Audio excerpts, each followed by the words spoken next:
there's something special that ILU is doing that when you look at many other institutions, it is actually special and different.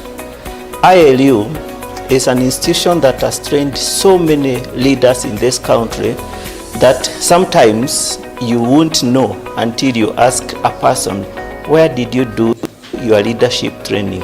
And they will most likely say, ILU.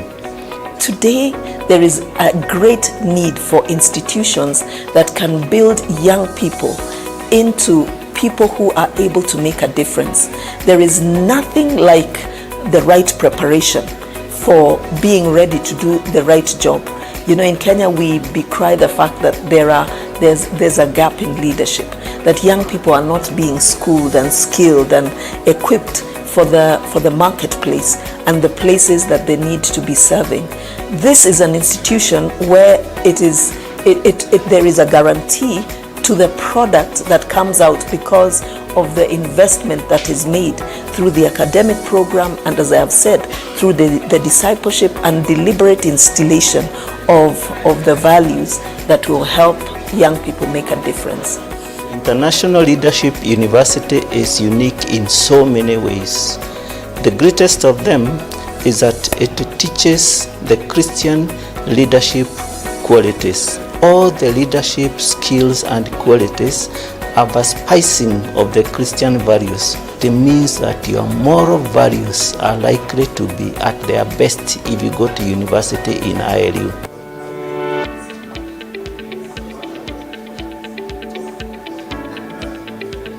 Well, let me tell you a little bit about our very exciting project that's coming up at Kitengela. This is a project that was conceived back in 2007. That's when the land was purchased and some of the initial infrastructure such as the fencing and so on and so forth to prepare for this important project. ILU has come up with a special spacious facility designed for the 21st century student, one that is going to make a difference to the way they interact, one that gives them space because it is on an expansive piece of land located in Kitengela, Kajiado County. It is an institution that is going to be so special to them that they will not need to look any further. We need to expand because of need. We need to meet the needs of society. As you are aware, we are a leadership university. So we want to impact the society with the leadership qualities so we can make a difference in the community. The challenges are multiple, starting with the kingdom of God together. The Lord said when he was here on earth, it's more blessed to give than to receive. So we have a privilege, we have an opportunity to build the kingdom together with Christ. And this is a very good opportunity. So those who have, please come on board. Let us, you can give it, you can do it in kind, you can give us cash.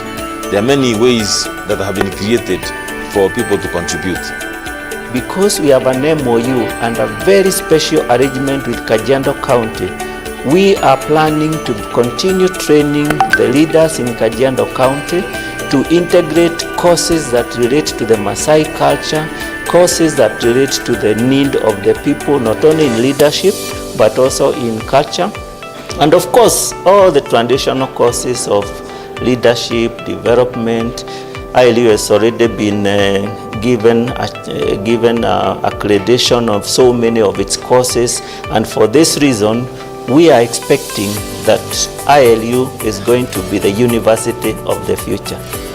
Be putting up something that I'm very excited about, a research center, because we believe we want to be on the cutting edge of knowledge, to be able to raise new knowledge that's relevant to the context that will.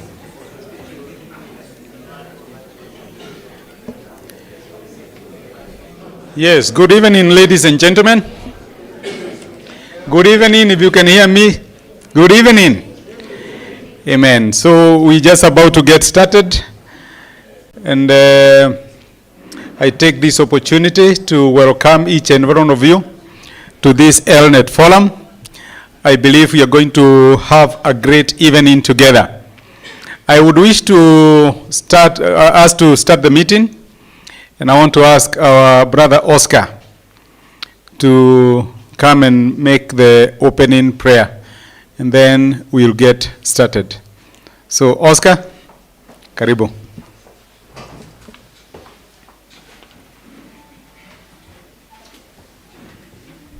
Good evening, ladies and gentlemen. I'd request you to kindly stand so that we can make the opening prayer. Let us believe. Father, we want to come before your presence this evening with hearts of thanksgiving, to honor, to worship, to exalt, and to glorify you. You are worthy of every praise and every honor. Thank you for this moment and opportunity that you've enabled us to gather here this evening, O God Almighty, just to speak about, O King of Glory, issues that are of governance, O King of Glory, issues that guide us as people, as citizens, O God Almighty, and those that belong to your community, O King of Glory. We want to commit each and every person that has come to this place, O God Almighty, and welcome your presence, that you will guide us and lead us according to your spirit and according to your power, O King of Glory. As we discuss, O King of Glory, let your ideas come and flow, O King of Glory, and let them be established, O God Almighty, in our nation and within us, O King of Glory. We want to thank you for everything, and to thank you for this nation, to thank you for our leaders, to thank you, O King of Glory, for our government, to thank you, O God Almighty, O King of Glory, for such an opportunity at such a time as this, O King of Glory. We want to thank you and exalt you and commit before your presence, O King of Glory, that you may take preeminence and take, O God Almighty, authority, O God. We thank you and we glorify you in the precious and awesome name of our Lord and our Savior Jesus Christ. And everyone say, Amen. Amen. Thank you so much, Oscar. So I take this opportunity to welcome each and one of you. Thank you so much for creating time to attend this ELNET forum. I believe we are going to have a very engaging time together. I also want us to be in a relaxed atmosphere. So please get to know your neighbor. Get to know your neighbor. We can also network. I believe most of us are business people. So get to know who is seated next to you.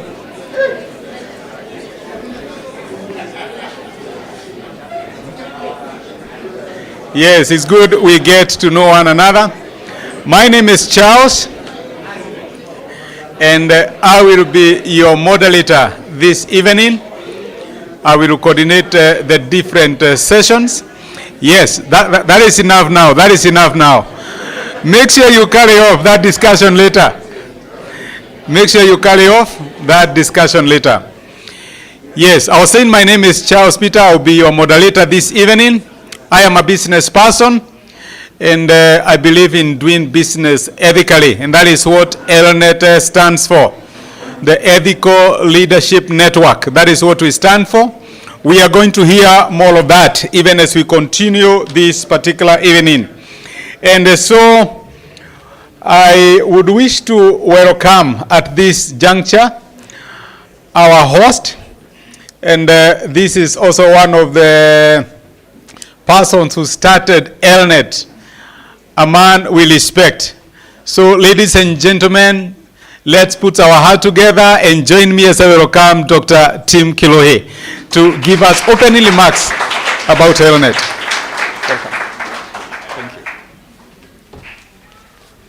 Good evening. Warm welcome to the International Leadership University. I always like to ask, how many of you are here for the very first time? This is your first time in this hall, maybe, or in this compound. Quite a few of us.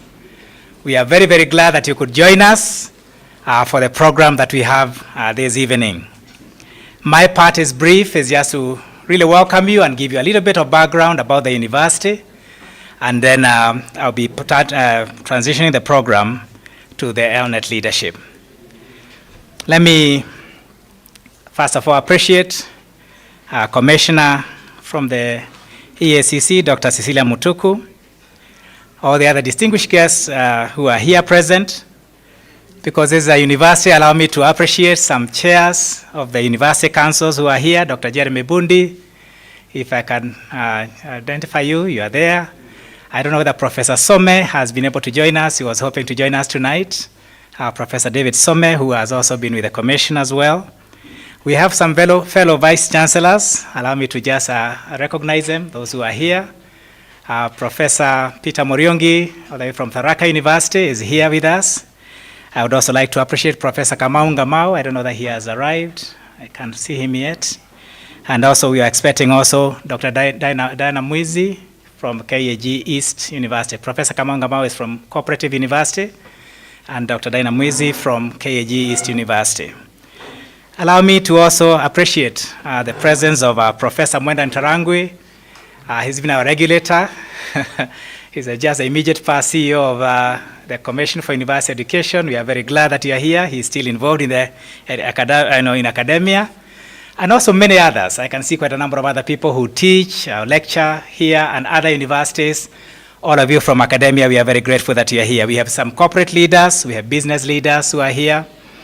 We also have leaders from the civil society and NGO who came, who had already confirmed to be here. And also, we also want to appreciate a number of leaders from the faith community.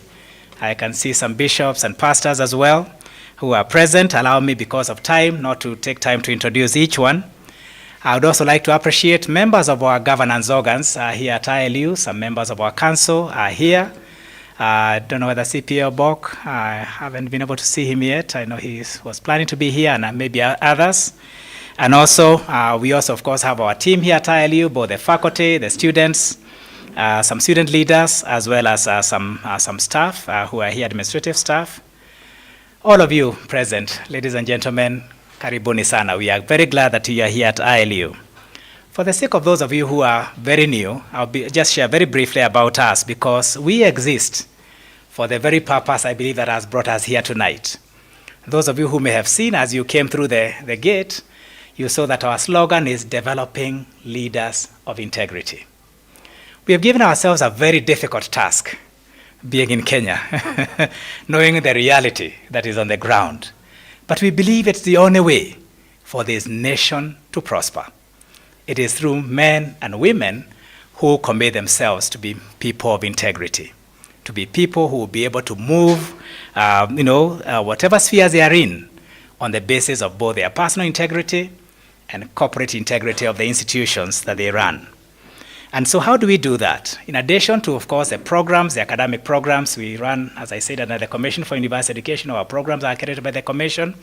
But in addition to what we teach in class, which of course we also try to integrate values in each of our programs, and I'll shortly tell you about the programs, we also try to mentor the students. We connect each student with a mentor who can help them to clarify their own personal values, because we believe that that's where it all starts.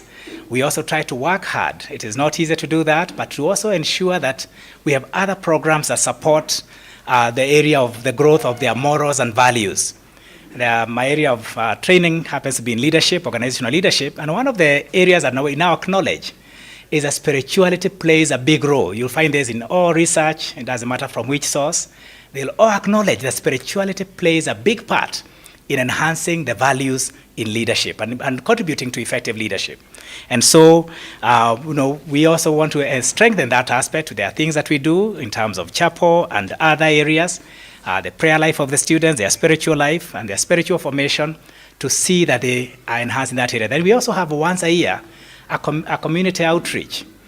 This year, a few months ago, we were in Mount Elgon area, where we go and spend time together with the students and try to meet the needs of communities for them to see how what they learn in class translates into affecting real society and transforming. They don't have to wait until they graduate. We want them to be prepared to be change makers, to be problem solvers in addressing the needs that we have in their society, and also to realize that they're in a privileged lot and they need to live, of course, for the sake of others and helping them. Welcome.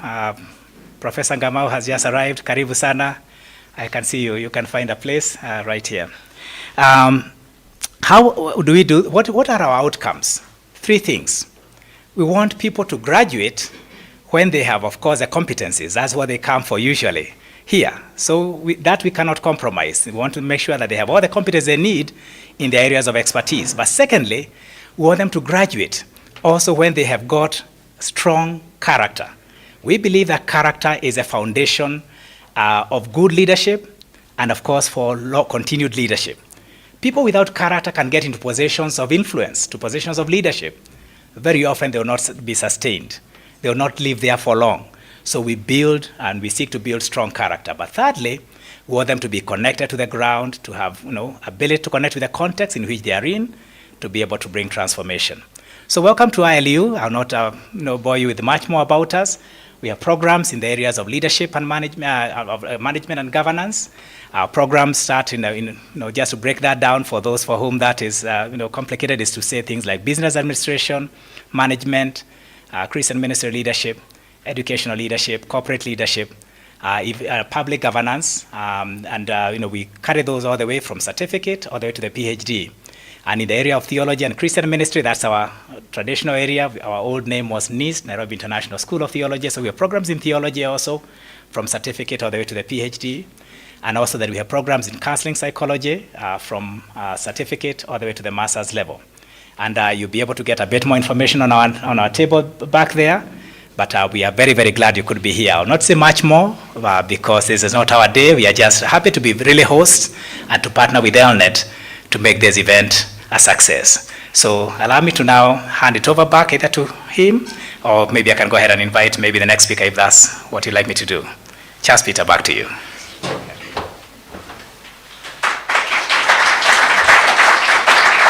Thank you. Thank you so much, Dr. Tim.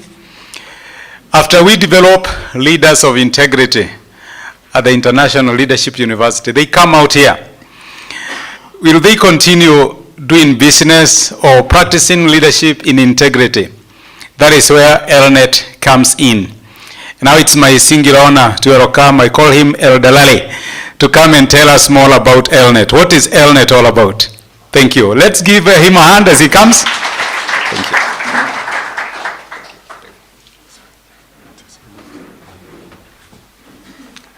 Good evening. I think the mic, some of us have some vertical exaggeration.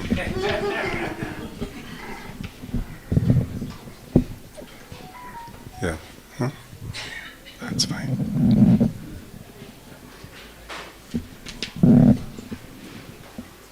Good evening, ladies and gentlemen, distinguished guests, and all of us. Oops.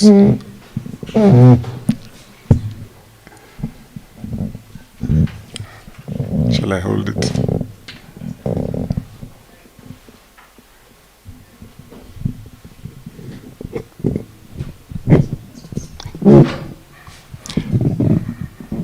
Okay. I'm sure you can still hear me as they make. Let me hold the mic, like a preacher. So, good evening. Pleasure. Very delighted to see each and every one of you. It's really a joy to see so many people gathered here for this event. My duty today is to introduce ELNET. My name is Lawrence Mosa, or Larry Mosa, as Charles would like to call me, and tell you what ELNET is all about. Well, ELNET, in a nutshell, it's an organization of Christ-centered leaders who want to see change brought about in their areas of influence through ethics and integrity. So we are in the right space, just like ILU. So if you're here and that is your clarion call, you're in the right place. You're going to hear more and more about us. What is our vision then as ELNET? ELNET is Christ-centered leaders of integrity spearheading holistic transformation in Kenya. And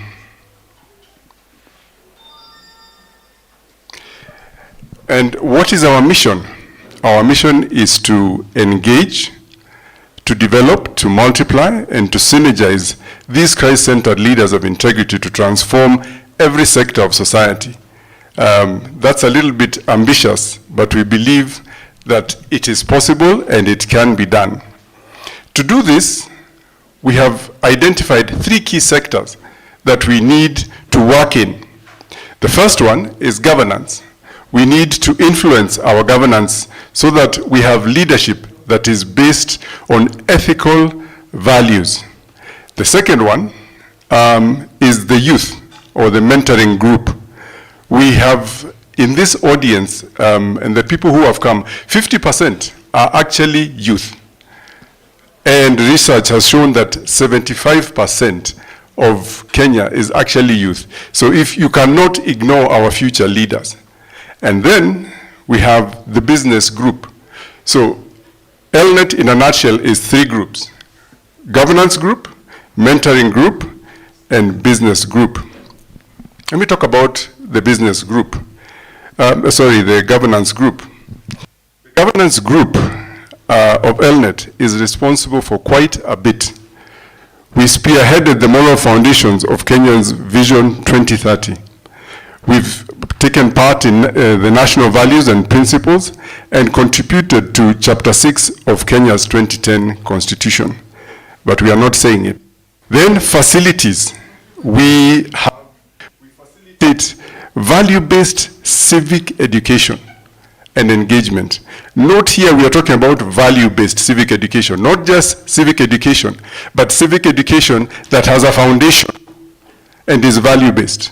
And then we help Kenyans elect the kind of leaders that we all desire. And this is the kind of leaders that we all desire. We desire leaders that are blameless, leaders that are empowering, leaders that are visionary, leaders that are inclusive, leaders that are protectors of family. And in 2022, the governance group trained various leaders on these qualities using the BVIP tool developed by ELNET. The governance group also has a curriculum that teaches on responsible citizenship. Here there's cohesion, citizenship, and culture. You will agree with me that after every election cycle, we have a need for cohesion. The material also encourages Christians to participate actively in governance. I don't know if I will talk about participation in our governance area, just by a show of hands, how many people actually participated in maybe political party nomination here. I don't know how many hands would go up. I can see a hand there. But we want to encourage that. We want to encourage Christians to be actively involved in that. In this area, we've partnered with other organizations such as KCPF, Daystar University, and our host ILU, among others, to promote good governance.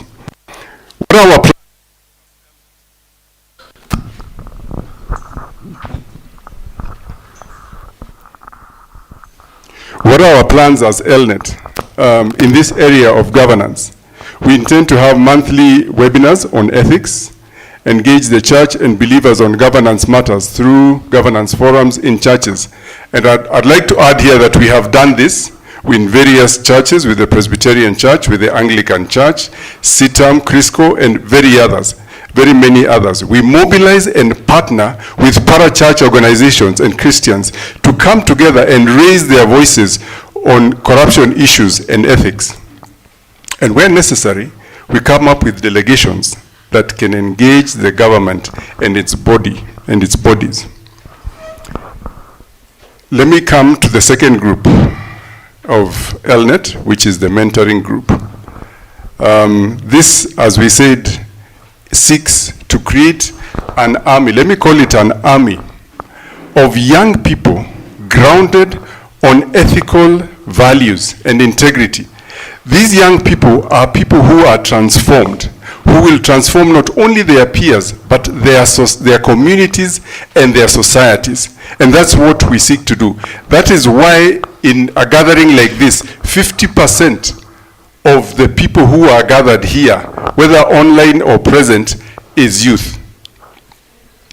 In the mentoring group, we partner with organizations, schools, churches, universities, and communities to empower our next generation of Kenya's leaders to be people of character. We have a mentoring manual where we train and actually support on mentoring. We support students, leaders through mentoring and equip teachers and lecturers. We have trained 1,700 mentors in schools, universities, churches, and communities using the ELNET mentoring material. We have field-tested material for teaching ethical values for leadership and business, even to teens. We've organized mentoring events in many high schools, universities, churches, and their campuses. We support mentoring of youth leaders in partnership with other ministries and churches through our manual called Nimeamua Kuwa Ethical. This is a manual that is designed specifically just for youth. And you can hear the acronym Nimeamua Kuwa Ethical. And these youth have amuad to be ethical. And therefore, there is hope in Kenya that we are breeding a future society of leaders grounded on ethics and integrity. What are the plans of and the activities of the mentoring group?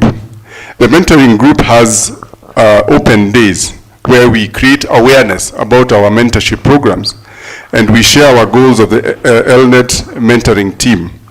Some of the things we do in these open forums are, why do we mentor?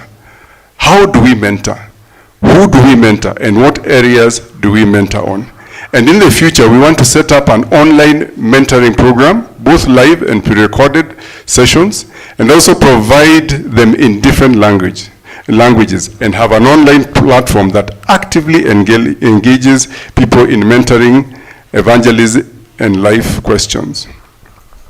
The third group, I hope I'm not giving you too many stories, but the third group is the business group. You're with me so far? The first group is governance. The second group we are talking about, right. Then we have the business group, to which me and my friend Charles belong. The mission here is to promote ethical values and empower people to run businesses ethically while seeking to transform their industries. And that might sound like a tall order, but believe it or not, it is happening. We want to change the culture in different industries. It doesn't have to be, I don't know whether it was in the press about adulterated fuel. Amongst the business people in ELNET is an awardee who is in the petroleum industry. And we can testify of that particular business person. If you go to their petrol station, he runs a chain of petrol stations, and we can attest that the fuel in that petrol station has a mark of ethics. So the business group has come up with 30 ethical practices for which we award a mark of ethics. We have the Business Leaders Forum that meets monthly, where we have leaders who meet to synergize, to strategize, and to talk about ethics and integrity, and remove this narrative that to do business in Kenya you have to be what? Corrupt. And then, since majority of us are Christians, we have this church business connection. It is said that Christians talk a lot, but they don't network. Everybody is in their own small world. We don't talk about what we do. We have this church business connection where we have a manual and train business people in churches on the 30 ethical practices. Then we have a mark of ethics in Kenya, a mark of ethics, where we actually award people for being ethical. This is an award given to organizations and leaders after an assessment process. So far, we have 22 leaders and 18 businesses that have received this award. And as I said, these are not myths. I think we have some of our awardees here. Willie Simon, I can see you. Is any other awardee? Please stand up. These are awardees of ELNET. That is Mr. Justin Kimani, a civil servant in the Kiambu County, who actually qualified for the mark of ethics. A round of applause for Mr. Willie, for Mr. Justin Kimani. Mr. Willie Simon was the CEO of, I don't know if you can remind me. I'm forgetting the name. He's the CEO of, it was a research, I think, GIS. And there is an awardee of ours. So it is possible in Kenya to have a mark of ethics. And I'll actually tell you why we need an ethical assessment. One, there's a scarcity of leaders of integrity in all areas. You will agree with me? Or you don't agree with me? There's a scarcity of leaders of integrity in all areas. There's deteriorating morals and values in all areas of society. There's a prevalent mindset that you cannot succeed unless you do what? You join the crowd, isn't it? And you have few positive role models that are influencing our youth negatively. Now, in order for these awardees of ours to get the mark of ethics, this is what they must go through. The leaders must attain an average of 80% ethical practice perception rating by 25 respondents from the following categories: spouse, children, close relatives and friends, business associates, senior and junior staff members, board members, and key business leaders. So you can see this leader is scrutinized to the core, but of course this is consensual. It's not, it's not forced. And we also have a criteria for assessing businesses. The business needs to attain an average of 80% ethical practice perception, rating by around 30 respondents from the following categories: customers, so if you don't pay your suppliers, suppliers, senior management, junior staff, board members, and competitors in the industry. After having a perception of 80% from 30 correspondents, that is when we issue the mark of ethics. A business group desires to have, and these are some of the things we do. We are now going to go into training on a quarterly basis. We visit churches and train leaders, and we're going to have online campaigns to create awareness. We have our monthly BLF meetings, which enhance this and to build membership. 3 groups in ELNET: governance, mentoring, and business. Okay? I'm sure in this crowd we can identify with one or the other, and we can tap in. How do you participate in ELNET? At the registration desk today, you can join a committee in governance, in mentoring, or in business. Number 2, you can pray with us as ELNET. Number 3, you can support financially. You can participate in ELNET activities and webinars, and tell someone about ELNET and share about us on social media. We want to join us in pursuing the transformation of Kenya's businesses and societal culture to ethical leadership and ethical business through enduring values. God bless you, and I hope you do not forget the 3 categories. Thank you.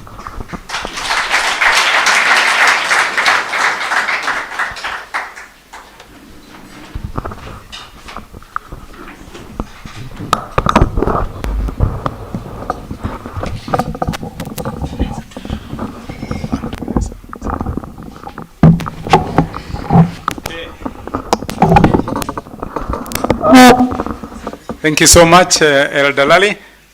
Now we understand what ELNET is all about. When I joined ELNET, that is over 10 years ago, and I was learning a business because I was invited to the meeting. I remember I was so much moved by the presentation of how you can do business ethically in Kenya. And I remember I went and I had to redo my company. When you ask me for the, we call it a company what? Profile. Yes, the company profile. And I had to include as part of my policy. Policy number 1, anti-corruption policy. How my organization subscribes to ELNET's ethical practices. And we are unashamedly ethical. And I'm happy because I know here there are some staff members that we work with, and they can attest to that. Maybe my expectation was we are really going to get a lot of business when we say we are ethical. But I can assure you that we have given the profile to some people and they called. Sasa nyinyi mnasema mko ethical, tutafanya biashara aje? But I am not ashamed of the fact that I can stand and say, I want to do business and do it in the correct way. And if you are here, you are a business person. I actually head the business leaders forum in Elnet. So kindly come see me. Let's see how we can come together and encourage each other to do business ethically. It's possible. We meet twice a month to pray over your business. If you have those concerns and you don't know who to share with, you're being asked for a bribe, come and we'll pray together. And after that, we'll have another meeting to give testimonies of how God is fighting for us in the marketplace. Praise the Lord. Amen. Now it's my singular honor to welcome, this is the man I found when I came to the Elnet meeting. He's a founder and he's a champion. And I want to welcome him. He's also going to invite our speakers. So brothers and sisters, join me. Let's give a hand as we welcome Elder John Nganga. Thank you.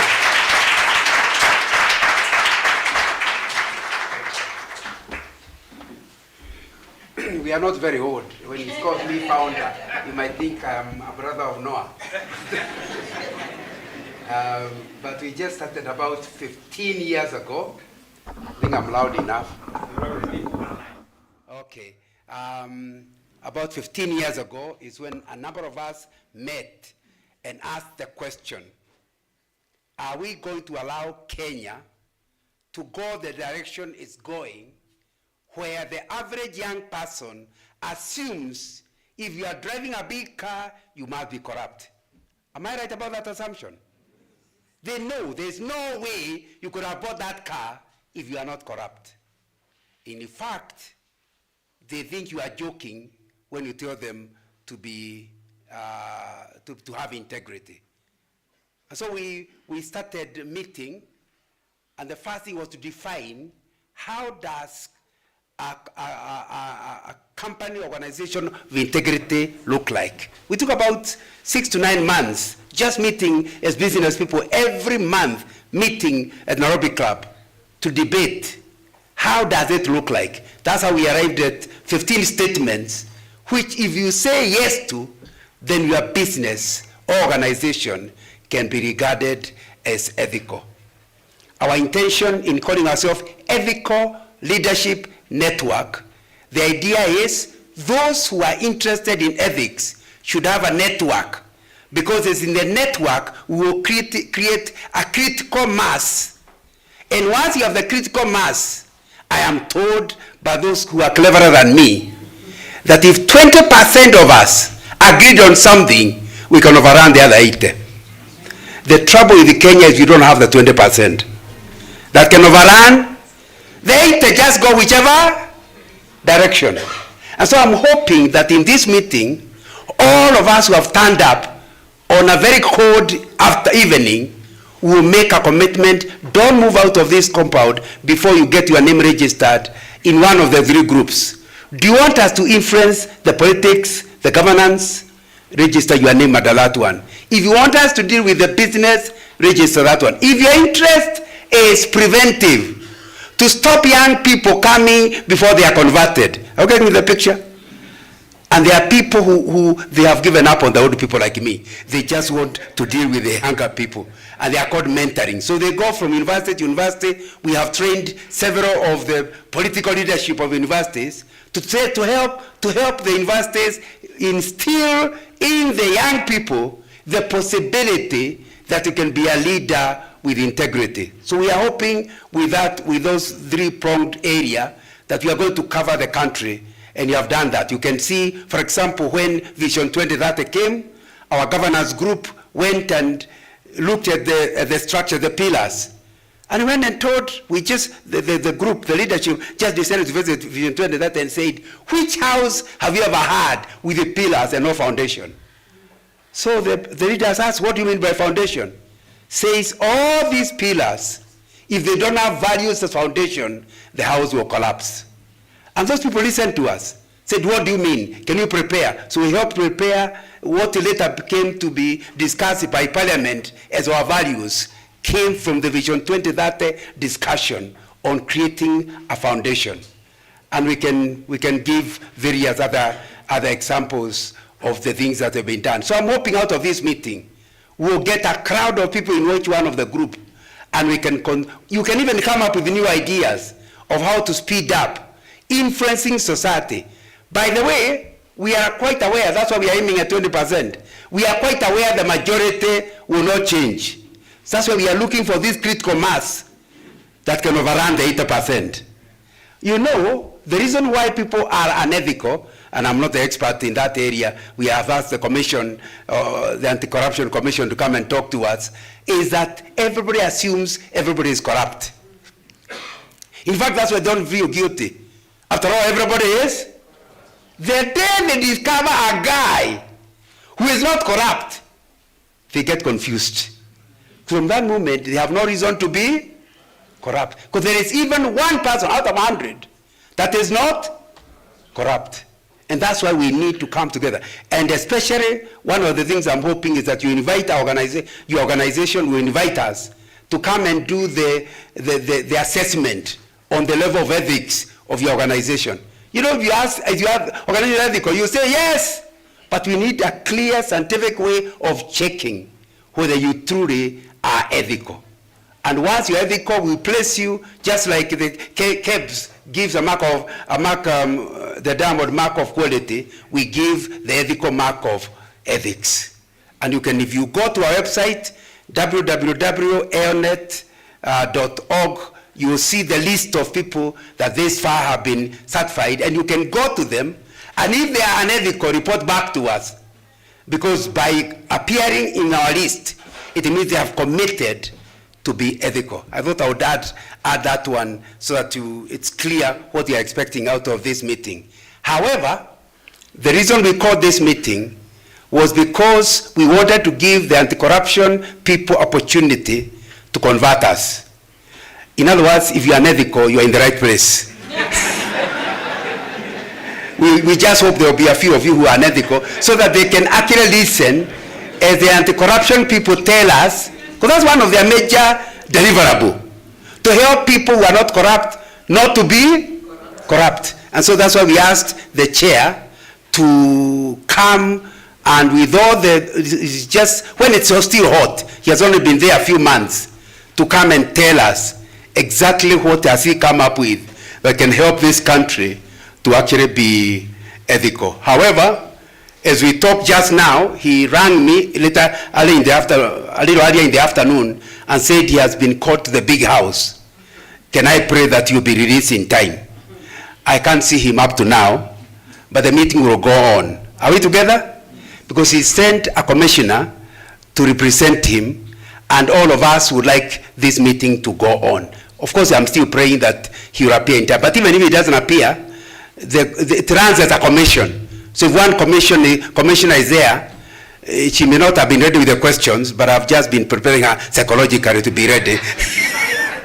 That she will be able to answer, and we also help. We will form a kind of a panel and actually deal with it. However, we also know another organization that is interested in governance, the Certified Public Secretaries. Their major job is to ensure organizations are well governed. And so I've asked the CEO to come and say a few words, and then invite Dr. Mutuku, who is also a member of his organization, to continue from there. Thank you.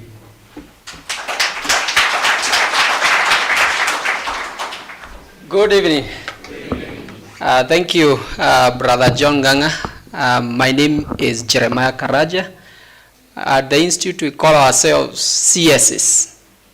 But for me, I have gone beyond CS. I'm FCS.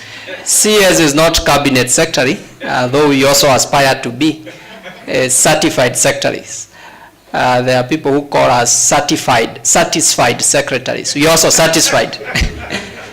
FCS means fellow certified secretary. Now with me is a few of our council members and also our members of the Institute. So I want to request, if you are a member of the Institute of Certified Secretaries, kindly stand up so that we acknowledge your presence. Thank you very much. Thank you. You can see there are quite a number, including the member who was awarded by ELNET, FCS Justin Kimani, who is also a member of one of the boards at the Institute. Because I may not give all of them a chance, while they are still studying, allow me just to mention a few of them who are in the council, and then that one will represent the rest. We have FCS Georgia Diabo here. Georgia Diabo is a council member. We have Dr. Mutuma behind there. Dr. Wayne Mutuma is an architect, is a lawyer, is a certified secretary, is a professional mediator, and so many other things. Is also a member of the council. We have another man behind there, William Kema. William Kema is also a council member. The rest are members of the Institute. We also have a number of staff members. We acknowledge you and we appreciate you. Thank you very much. Now, the Institute of Certified Secretaries is the statutory professional body. By statutory I mean is created an act of parliament, Cap 534 of the laws of Kenya. And our statutory mandate is to promote governance in the public and private sector. That's what we do. So our members called certified secretaries, maybe you have some of them in your organizations. If it's a private company, you call them company secretary. In some they are called board secretaries. In state corporations they are called corporation secretaries, but the general name is corporate secretaries. So what they do or how they serve and help your organizations is to support your board and management on matters governance and matters ethics. And therefore, the discussion we are having today is very dear to the profession because our members are charged with that in their respective organizations. Is therefore very worrying sometimes to us as the Institute when we see all these unethical conducts in some of our institutions because we know we are the center of it as the profession charged on matters governance and ethics. We are very keen in playing our rightful role, and that's why when Brother John Nganga sent me this brochure for this event, I told him we must partner in this. And I have listened to the presentation on ELNET. Maybe previously I had not followed keenly what ELNET does. And I'm very interested on partnering. And now that we have our council members here, they can even make a resolution while you are still seated here that the Institute will be partnering with ELNET and also the university, because actually what you are doing is very closely related to what we do.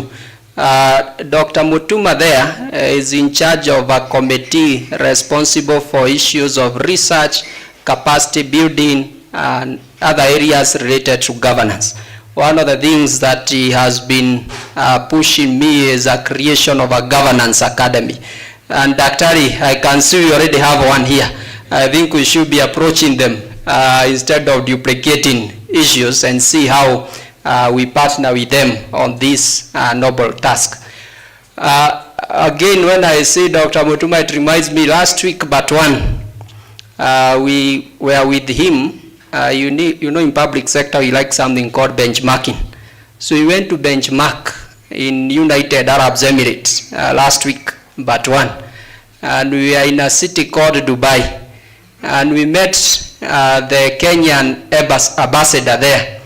And he told us many stories. But one of the most memorable things, he told us that he had a delegation, or rather he was meeting some of government officials in UAE. And that is the time that Kenya was struggling with food crisis and all that. And they asked him, what is wrong with you Kenyans? You have been an ambassador in this country for more than 13 years. Since you came here, you have never seen this country rain. It has rained for less than 2 years, for 13 years, only less than 2 times.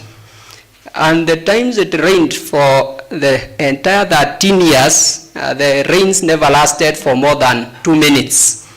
Yet you guys, we normally watch you on TV being carried away by floods.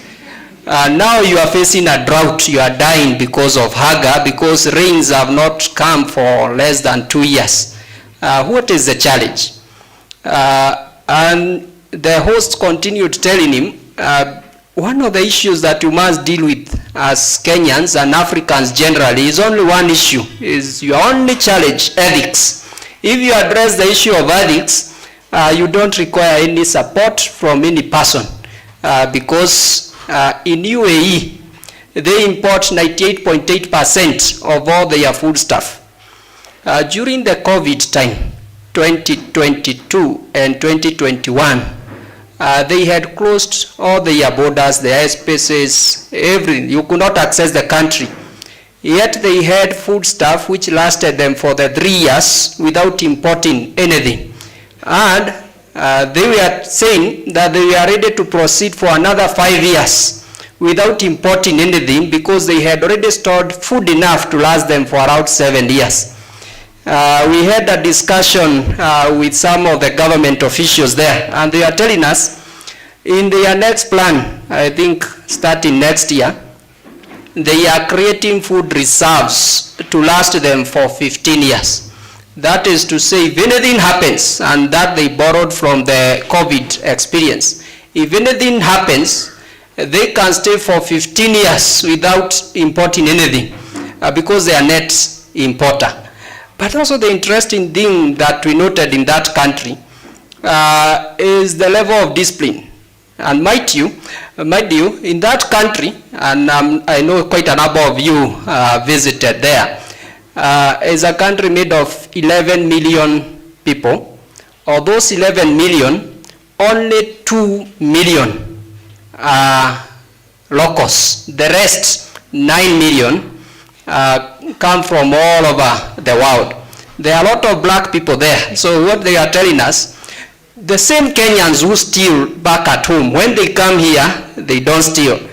And he told us, you dare leave even if it's 10 billion Kenyan shillings or US dollars here. Next week, you find your money the exact place. And there are Kenyans and Nigerians who are here. So he asked us, what is really the problem? So that is a question I also don't know.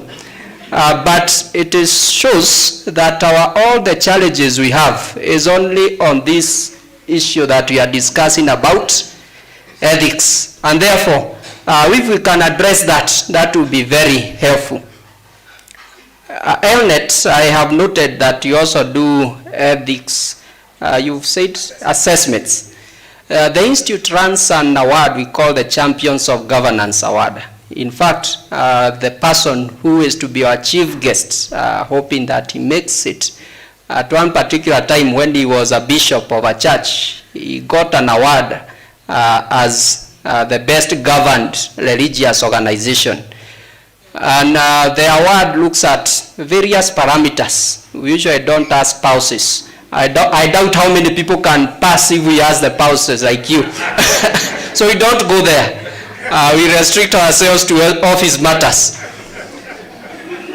But looking at the Champions of Governance Award and what you run on ethics, I think is an area that we can partner. Actually, and bring on board EACC and other institutions that deal with ethics, just to assess the area of ethics and give awards, because we actually do that. I'm also interested in what you mentioned about mentorship.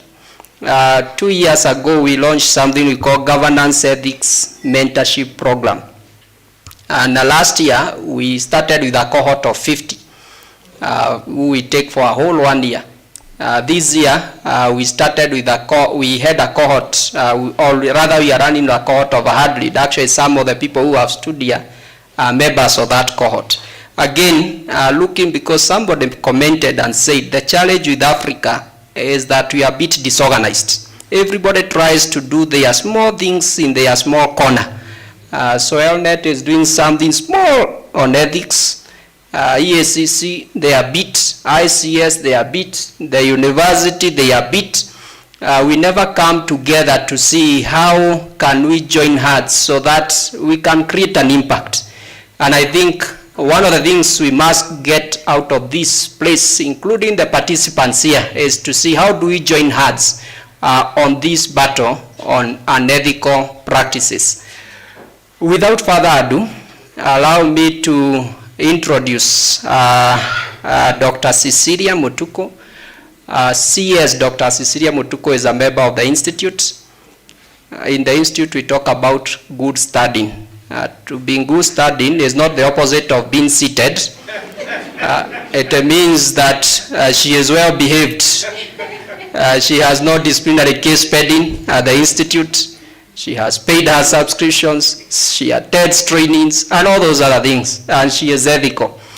CS Dr. Mutuku for a long time worked with KEBS for many years, and we partnered with KEBS when she was there in charge of quality assurance and many other things. And we also worked together in the Champions of Governance Award until I think, was it last year, but one, when she was appointed as a commissioner at EACC. For the benefit of those who may not be aware how commissions operate, because in my other hat, I happen also to be a lawyer.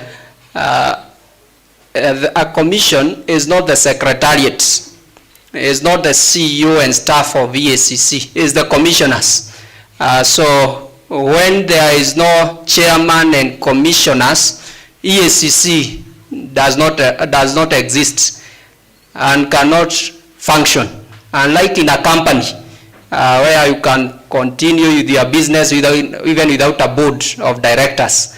So when she is here, one, representing the chair, but also as a commissioner of EACC. Now you understand that she is at the core of what EACC does. CS Dr. Mutuku, in addition to being a CS, she is also a member of IHRM, the Institute of Human Resource Management. It is my singular pleasure, ladies and gentlemen, to request you to put your hearts together as we welcome CS Dr. Mutuku.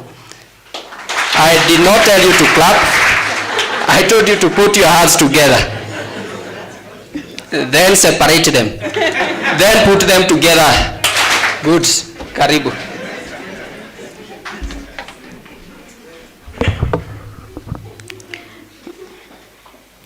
Thank you, my CEO.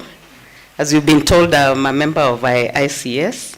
Thank you, Dr. Kirui, the VC here, and our chairman for this wonderful institution.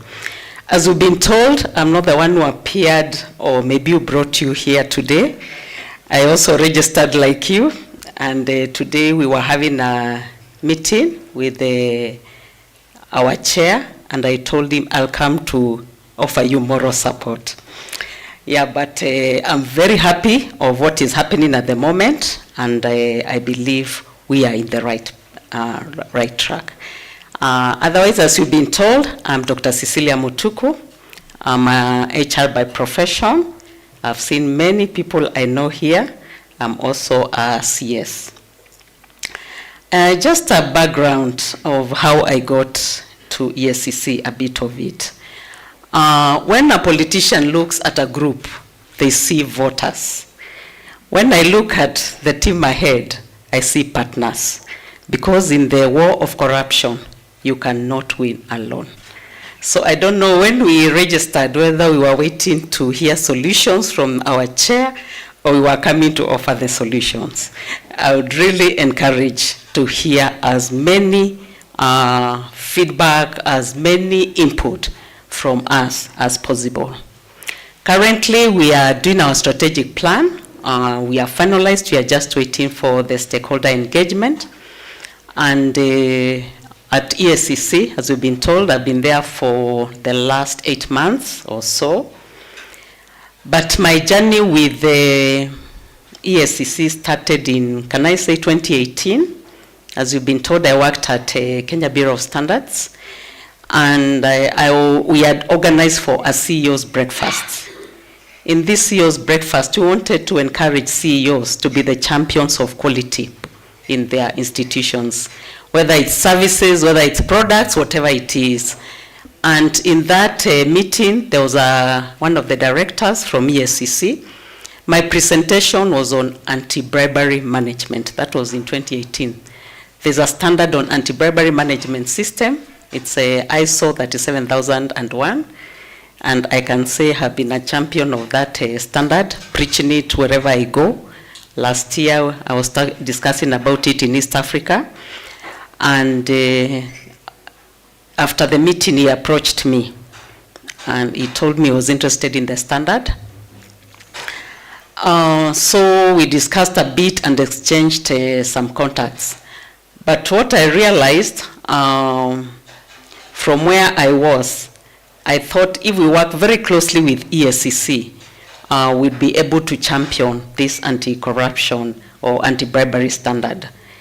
So we offered, I and my team, we offered to train the prevention team and the top leadership on the standard for free. I convinced my leaders at KEPS that let's train them for free so that they buy in, because that will be about partnership and will be assisting our country. So it was just before COVID, that's when we did that. Then COVID struck and we were about to do a partnership or to sign an MOU so that we could help in creating more information and knowledge. On a personal basis, I have passion for the private sector, public sector. I've all along worked in the public sector. I've never worked in the private. So, and it's just where my passion is. I don't know, maybe because of the responsibility. I say I'm a self-servant. I'm a public servant. I know most people who deal with the public servants ask us, are you self-servants or you are public servants?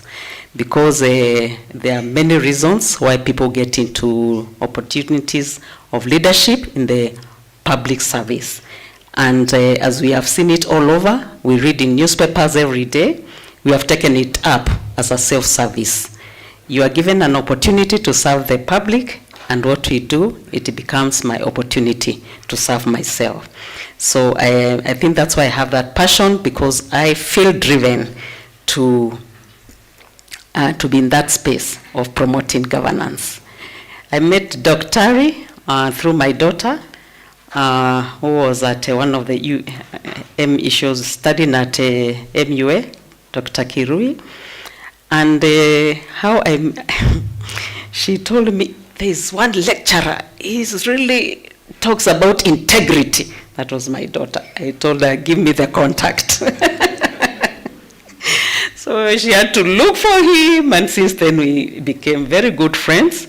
And I met FCS also, because one time I attended his program and I could feel the passion. So we connected. So as I sit between the two of them, they are personal friends because we are driving the same agenda. So that's what that's how I started promoting governance and being a champion of anti-bribery standards even before joining EACC. So I trust that our chairman will be joining us, but before then, I can just reflect back and say today we had a meeting and we were just talking about strategies. You know, sometimes you look and you wonder, you know, you read 2 billion, then you hear 3 billion, then okay.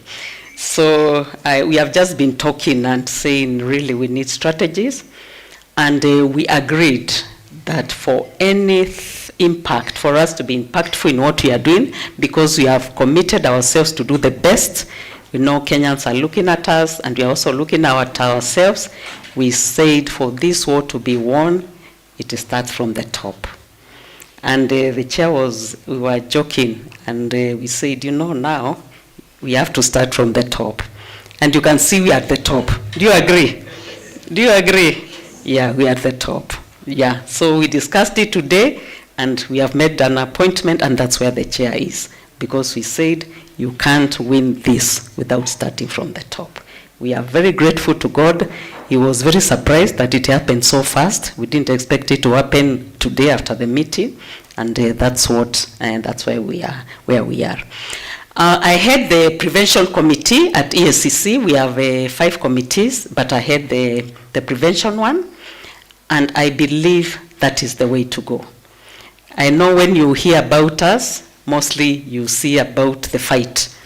I'm not in the fighting side. I don't fight. I'm in the prevention. I say the prevention is better than cure. But I highly respect that mandate, because we have also used it as a prevention. Because when we see what is happening, especially on the issues of asset recovery, we are able to, we have seen it as a deterrent. In fact, last week our CEO was in the US, and he was making a presentation on what Kenya is doing on that issue of asset tracing. We are recognized as one of the countries which is really steering this, and we have been called to give presentations in international forums. Another issue, what we do really, and where my passion is, as I said, when politicians look at you, they see voters. I'm seeing collaborators. I'm seeing partners. I'm seeing people to work with. We are working with MOUs, and yesterday we were a meeting with the Transparency International just to see how we can work together. And tomorrow, our ICS and his team, they are visiting EACC, because we, as he has said, everybody is discovering things being done from this university, which they are also doing. So why are we doing duplication? So we are trying really to encourage that partnership, so that we are working and we are talking the same language. 2 weeks ago, we had a partnership also with IPOA, where we were training, the procurement regulatory authority. We were training the procurement team on issues of governance, because we have realized 80% of the cases we are handling have a lot to do with the procurement issues. So we are following that path to ensure that really we are working together with all partners. And I propose, when we come together, please let's, I know we are a bit skeptical. You know, we can announce and we say we are working together.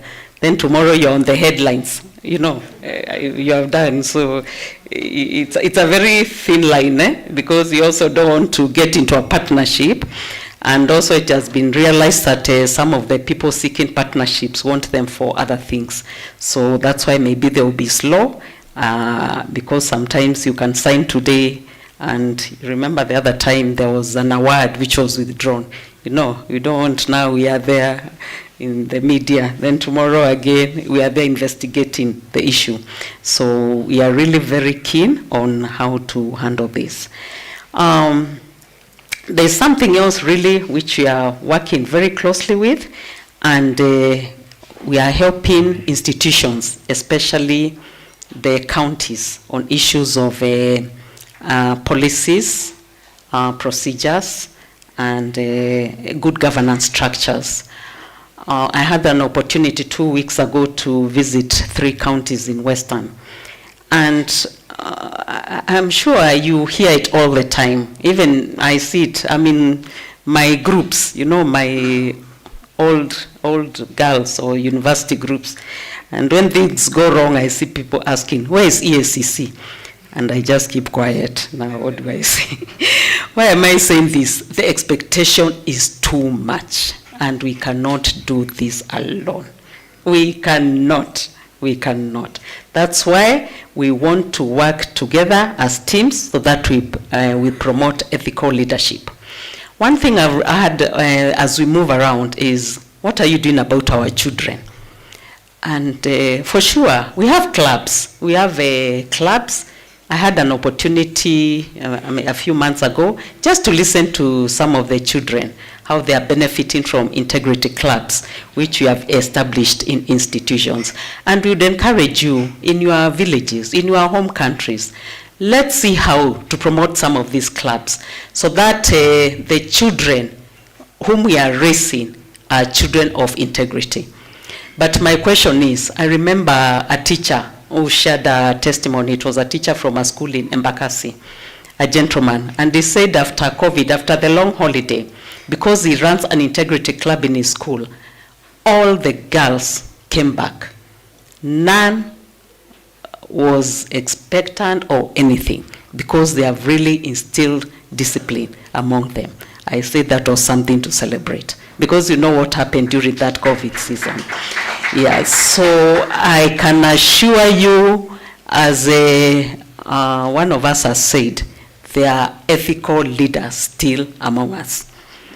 But what happens, those who have tried to be ethical in your workplaces, it's like a straight tree in a crooked forest. When you want to cut, what do you cut? What do you cut in the forest? Yeah, you target the straight tree. That's what ethical leaders are going through today. Yeah, because the forest is so crooked. Yeah, but we say even if it's that 20%, even if it's that 1%, those are the ones we are going to work with. I'm not saying that we are holier than thou, and I train on ethics, I train on governance. And one of the first slides, we have somebody pointing like this. You know, we are very good at saying who? The government, isn't it? You say the government, the CEO, everybody. But three fingers are pointing at myself. It's time we start evaluating ourselves. As we point others, let's know that we also have a responsibility to play. So let's go back to the re-examination board and ask ourselves, what role models are we? And it's becoming a challenge, and that's what the teachers have been sharing. We train the students because we have integrity clubs even in the universities. But what happens when you are driving and the policeman stops you and the children are at the back? You imagine they don't see what happens? So what will you tell them? Huh? So it starts with us. It's our work. It's an integrity work, which starts with us. We might train, we might preach, we might do what, but unless, I personally say, it's a personal decision which we are supposed to make, and I believe us who are represented here, we can make the difference in the different institutions where we are leading. So the issues of values, you know, when you say EACC, the first thing is ethics. So I really wish, you said you do audits on ethics. That is an area really which we really need to go back to the drawing board and see what we are doing. What are we doing when no one is watching me? That's what it's about, ethics. We are also working on issues to do with the corruption, risk assessments. And this we are doing mostly in counties. Most of the government parastatals, we have realized they have systems and structures. But the counties, that's where really we are trying to work closely together to see how to improve their processes. And so far we have done in 27 counties. It's mixed feelings. You go and you do the assessment and you give the reports, and then after that you see what is coming out. But I believe it's a journey. We say on another side, as a prevention team, that we are the preachers, and we will continue preaching as we hold together, all of us. We are using data-based decision making, and that's why we are undertaking corruption. We are undertaking surveys or research. And I've realized when we go to these counties mostly, they want to know, what was my rating? How are we rated? And when we share, they say, do the respondents, did they understand? Is that for national or it's county? You know, now it becomes another debate. What was the methodology? What, you know, so really we work very closely with the National Bureau of Statistics, and we do thorough investigations. So this time when we have been going around sharing the results, it has not affected many because it was not them. It was done, but now we are doing it now. And we are telling them what is happening is now your time. It's happening during your time. So we are trying to use data. We are trying to use statistics. You have seen us releasing a lot of results. We did the other time health. We generated a lot of debates. And yesterday I was listening to the survey which was released, and it had to do with some, there's a county which was ranked number 1 on an issue. I don't want to go to which one. And the same county is the one which has been ranked as the highest in bribery. So I was asking myself, what is happening in this county? And I said, the population which is getting out of there, and I think we need to take a deliberate effort to go there. Because it can't be, out of 47, it's only your county which is pulling behind on every negativity. What is happening? So actually what came to my mind was the young people in that area, and I was saying, what role, what is happening? What is happening? And I said I'll take it upon myself to see how we can reach out into this county, because when you see figures just coming up, the same place. You can be number 10 and but if you are the last all the time, those are major pointers, and those are researches which have been done by different institutions. When it's done by the UNODC, that is the UN, you are the same in health. When it's done by EACC, you are the same. Then it seems that the leadership, there's a major problem. So those are some of the things which we are trying to do, and mostly we are focused on the counties, because we have realized that that's where they are newer than most institutions which have been established longer. I would wish when the bishop comes, because we have realized today we are discussing and we are talking about the decay in faith and morals and things like that. And I remember somebody commenting and saying the most religious countries in the world are the most corrupt. And he gave an example of, I don't like sometimes pointing, but since he said Nigeria and which one? Yeah. Yeah, he said the countries with the highest Islam and highest Christianity are the most corrupt. So even as the bishop comes, he will manage to join us. If he doesn't, I'm sure we'll always have other forums. What is it? And we have realized there's a disconnect. There's a disconnect between what we are practicing and what we are saying.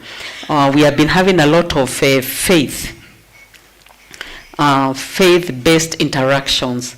And I remember the bishop was proposing, I can share some of the things he was saying. He was saying before the International Anti-Corruption Day, which is in December, we should have 100 days of no bribery.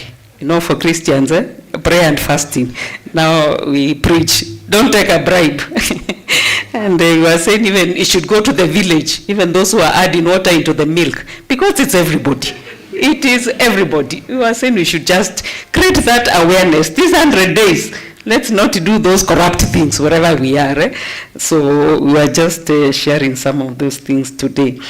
And you realize that when we employ, we want people who meet chapter 6. We want all those niceties. But are we practicing them? Where are we getting them from? So it's time to go back as individuals. It's time to go back as organizations. It's time to go back and ask ourselves, those people we are looking for, if it's not us, where are we getting them from? Because I'm sure even knowing for the ladies, we want house helps or whatever managers. You want integrity. Somebody will take care. They'll not steal from you. But where I am, where I'm entrusted, am I doing that?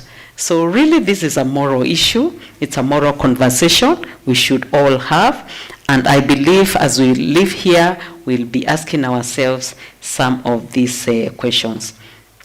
We are trying to launch, we have already launched in some places, integrity assurance officers.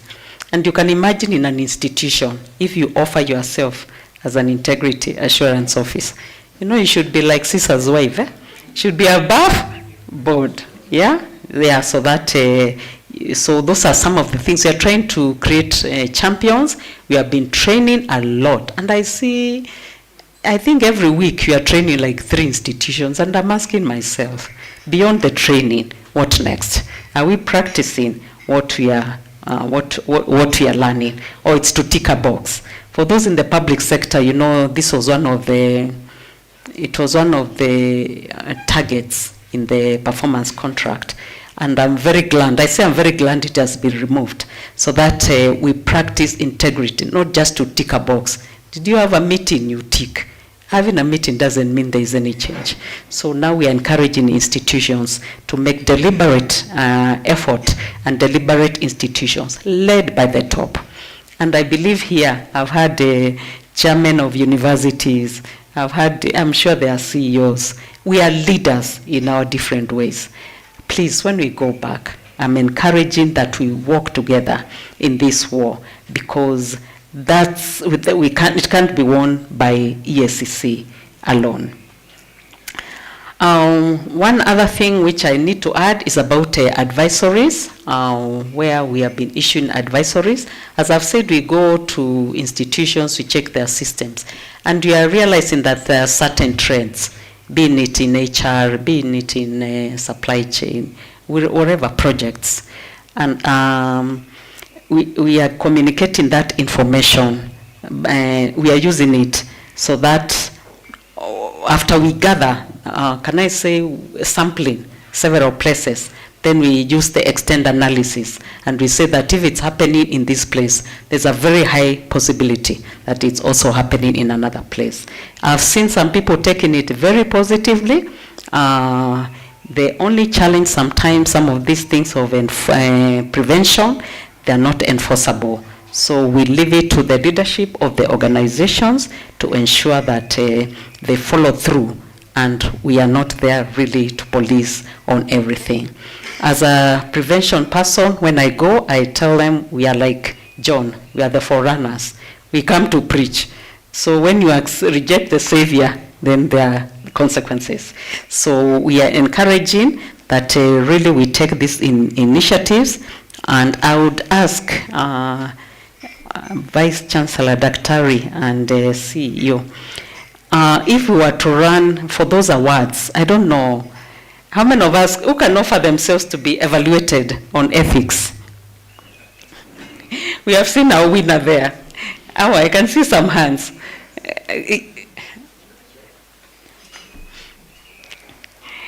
Yes, yeah. I worked for over 30 years, and I realized when you try to maintain the straight and the narrow, and then one day something like this happens, what does it become? It is blown out of proportion. But the usual criminals, let me call them criminals, yeah, it's business as usual. So I'm here really to encourage us all. Let's feel encouraged, and we look forward to hearing ideas from you, sharing from you, and I trust Vice Chancellor, maybe now we can hear feedback from the team. Thank you so much. God bless you. May we walk the talk as the leaders of Kenya today. Thank you.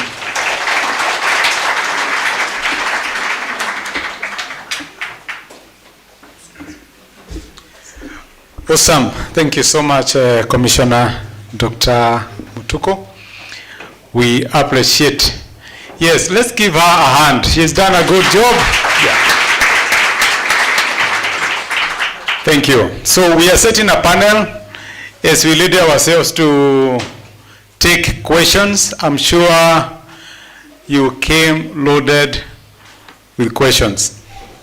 We are still optimistic that Bishop will be joining us, and but in the meantime we'll still be able to handle, we have a team that will be able to handle whatever questions there may be. So kindly, I would wish to request you at this juncture to prepare to ask questions. For those of us with questions, kindly, it's time to air your questions. Recommend what the EACC can do.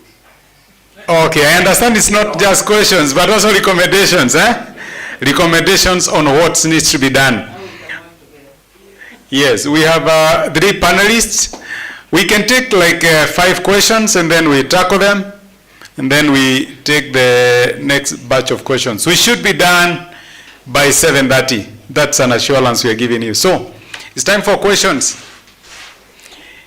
Yes, let's start from this corner. I can see we already have 5 questions. So I don't know whether we can have yes.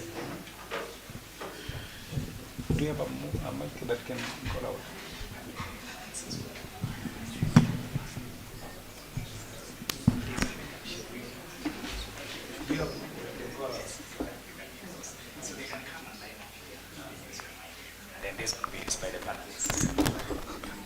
Since the forum is still being aired online, we are requesting those with questions. If you don't mind, kindly come so that we are able to use the mic. Those online, they will be able to listen to the question, and then the panelists will handle. Kindly, let's just come here, if you don't mind.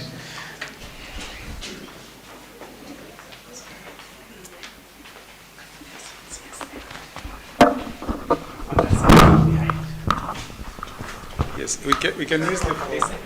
You can come this side, please.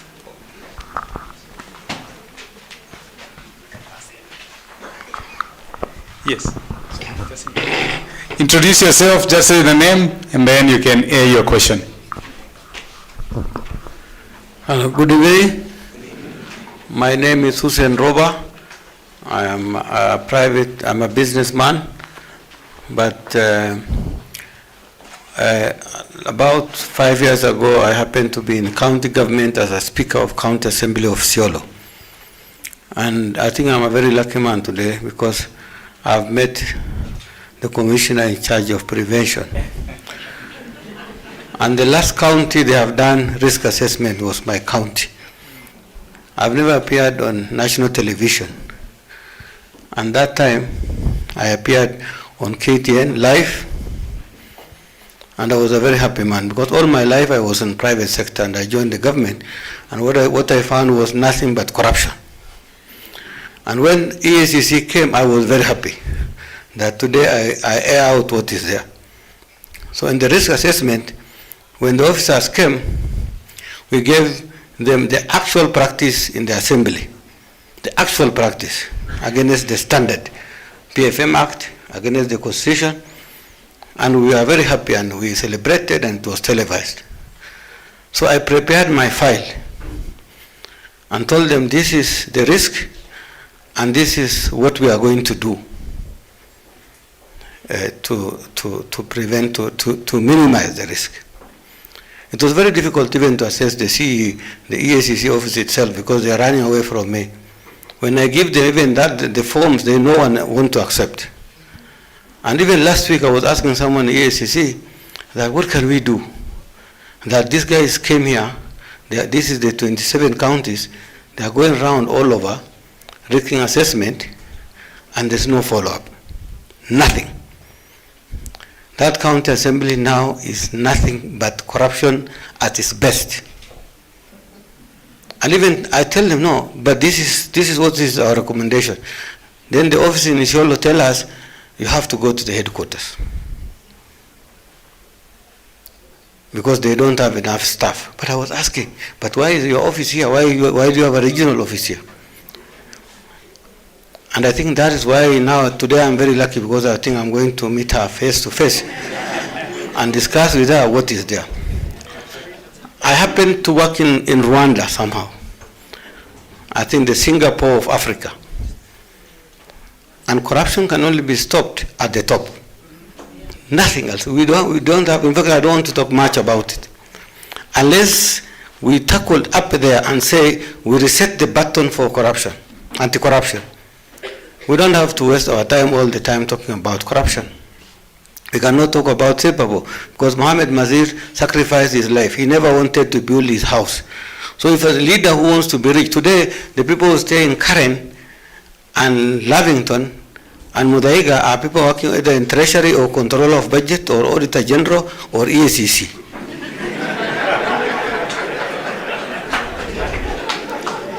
including anti-corruption fellas. So sometimes I think we have to lower down our tones, because if you remember took on corruption, and it was Aliwekwa Dam all over. Just one day, 100,000 he paid in Harape, finished him. We all know, and we know he was an innocent man. So I think that is my take. So if you want, in fact, I have a communication as a speaker when I left out, and give a very serious communication on the level of corruption in the counties, because first of all, even the Constitution, while the Constitution says Article number 176, I'm not a lawyer, I'm a scientist, but says the county government consists of county assembly and the county executive. But the assembly does not have autonomy to run its own finances. It is part of the county executive. So that makes assembly handcuffed to oversight the county government. By the end of the day, they become part of the county government. These are some of the things we have to look into to change some of this. Okay, and so I think I don't have to talk much. I'll discuss with you the commissioner in charge of prevention. We'll talk a lot, but I think we don't even have to talk about anti-corruption online. I think it's something to be discussed undercover. Thank you so much. Thank you.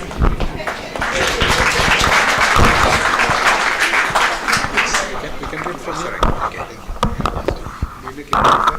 I'll be very brief. Good evening.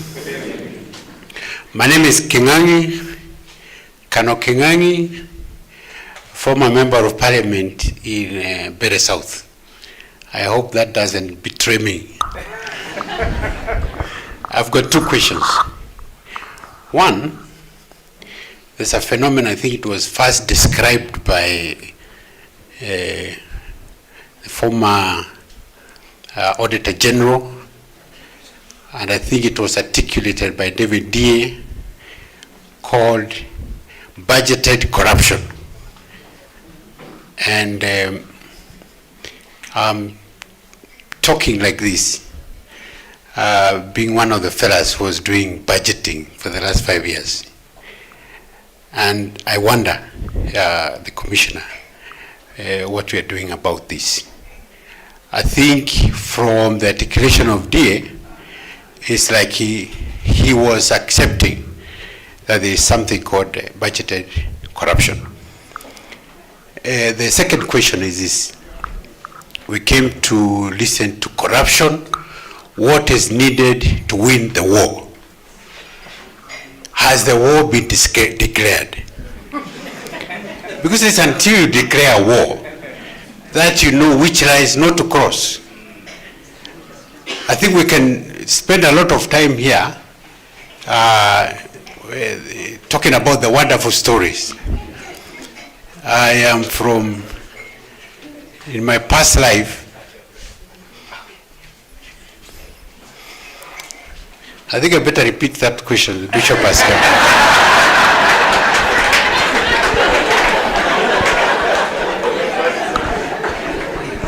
Most of us keep to listen to the Bishop. Now that he's here, we came to hear about corruption and what is needed to win the war. And my question is, has that war been declared? Because it's until you declare the war that you know the parameters. I grew up in the military. And once you declare war, that's when you get allies. And when you draw the maps, everybody is either red or blue. There is no gray. And until the war is declared, then we can talk about allies and the enemy. And once you declare war and you know the enemy, in the military you don't say kill the enemy. You say clear the target. You're not killing anybody. If there are very many, you say, this is a target-rich area. This is what you need to clear the target. It only happens when you declare the war. So those are my two questions. I'll repeat the first one.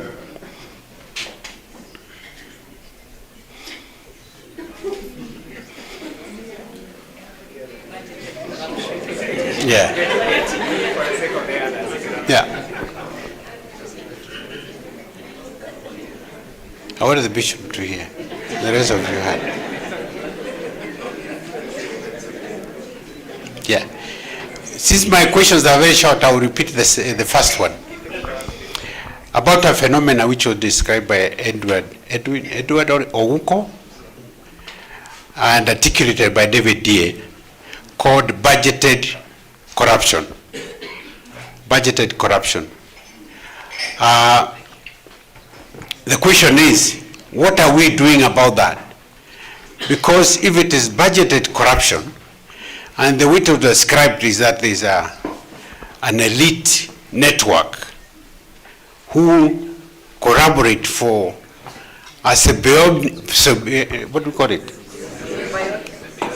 Symbiotic relationship with the powers that be for mutual benefit to insert in a budget the money that we expect. So we can come back and preach anti-corruption, but we know we will milk the cow from the fence. We already created a hole in the fence. Why are we going to milk the cow? So what is it that we're going to do about this? Thank you very much. Thank you. Thank you. Yes, I hope we'll make our... Can we make our questions, just one question, kindly, one question each? Yes, one question, 1 minute, at least or less, eh? Yeah, thank you, please. Thank you very much. My name is Bonarori Nyakina. I work with the Capital, Fusion Capital. Fusion Capital has won business ethical awards in previous years. So my question is, corruption has played a very big role in undermining competition, business competition, and inflation in cost. So what has the EACC done to, manage that in terms of the high cost of living? Thank you very much. Thank you. I hope you're recording those questions. Thank you. Next. Good evening. My name is Michael Mutinda, Organizing Secretary for DASILI. And my question is this, because this is an answered prayer, and thank you, ELNET, and all the organizations that have put this together. My question is this: will today begin the work of putting together a kingdom system of good people to deal with systemic evil? Thank you. Wow, thank you. As precise as that. My name is Washira Masharia, an architect. If I look a bit sleepy, it's because I've driven from Dar es Salaam, where appreciation of what a president who decides he's changing a system as Magufuli has done has. So for me, my question, and also my encouragement, when I'm told you're dealing with the president, I'm like, take your time, because my expectation is that if it happens at that top and it's demonstrated at that level, then the trickle-down effect becomes very clear. Thank you. Greetings, everyone. My name is Maureen Thiriko. I'm a journalist with over 20 years experience. My question goes to Reverend Oginde, Bishop Oginde, sorry. Yes, you have managed to set up a very nice media station. That was your brainchild. What can we do to motivate and help younger journalists to be ethical and not corrupt? Thank you. Good. Ethics in the media. Thank you so much. Good evening. My name is Dr. Dina Mwenzi. I'm a Vice Chancellor, KAG East University, a sister institution to this one, and a long-term educationist. My question is,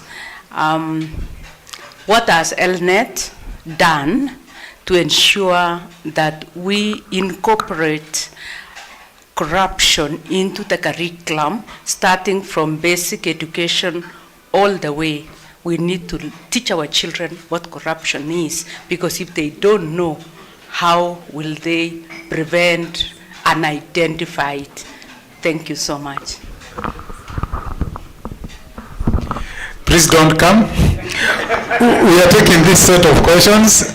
Then we'll give Bishop an opportunity together with the Commissioner to answer, and then he will give his remarks. If time allows, we will take other questions. So kindly, don't come. Thank you. Good evening. My name is Mike Mutungi. I'm the CEO of I Choose Life Africa, but also an alumni of ILU, and just congratulating Daktari here for a wonderful job. Well done. When you were here with learning theology and other things, Greek and Hebrew, so this is amazing to see this. And also congratulations to Bishop for being in this position. A question that I have, it's actually related to the previous question. Well, we can be targeting addressing corruption now, but I do think for us to be able to win this war, we need to begin all the way from ECD. ECD, primary school, secondary school, working with institutions like this, so that we can be able to ask what is in the curriculum that is being taught in school, and how does it reflect in terms of corruption. I Choose Life works a lot in the education sector. We work a lot with the Ministry of Education in mentorship and working with life skills with young people. And I think my question is that what can we do together to be able to begin addressing corruption right at, actually from primary school all the way to university. Thank you very much. Thank you. Please, one question, less than a minute if possible. Okay. Good evening, everyone. My name is Dennis Monane. I'm the Deputy President for the Student Council for International Leadership University. So I saw that there are only elderly men, so I decided to come and represent the young generation. So my question will always relate to the young people. So my question is, how do we incorporate young people in this fight for corruption, since the most people involved in the fight are the elderly people? And if we are partnering, how can we partner in this world? Thank you. Thank you so much. Yeah, good evening. My name is Dr. Edward Kareithi Githinji. I'm born again. I love Jesus Christ as my Lord and my personal Savior. I work in Kenya Medical Research Institute, and my question to Bishop Oginde is, what are you doing concerning the issue of corruption fighting back? We have staff, we have Kenyans, and I can see many of them are here. But the moment you point out corruption, there you get letters of complaints, you get letters of chokoshoy. You see, others are short. I'm the chairman, Union of Kenya Civil Servants, Kemri branch. And we have KEMSA, we have NHIF. Now, the dog barking, but not biting. Please, witness protection is neither here nor there. We've gone through it. People following you up, people with guns, they intimidate your family. It's serious than the way we are talking aloud. Thank you. Thank you. Yes, those are our questions. So at this juncture, I would wish to give, I don't know whether to,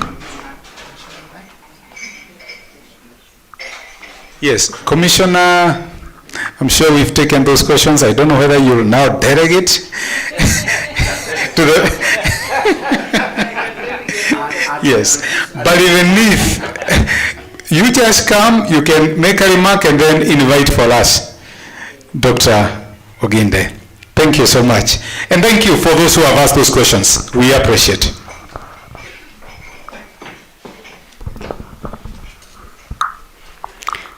Thank you so much. And thank you, Chair, for making it.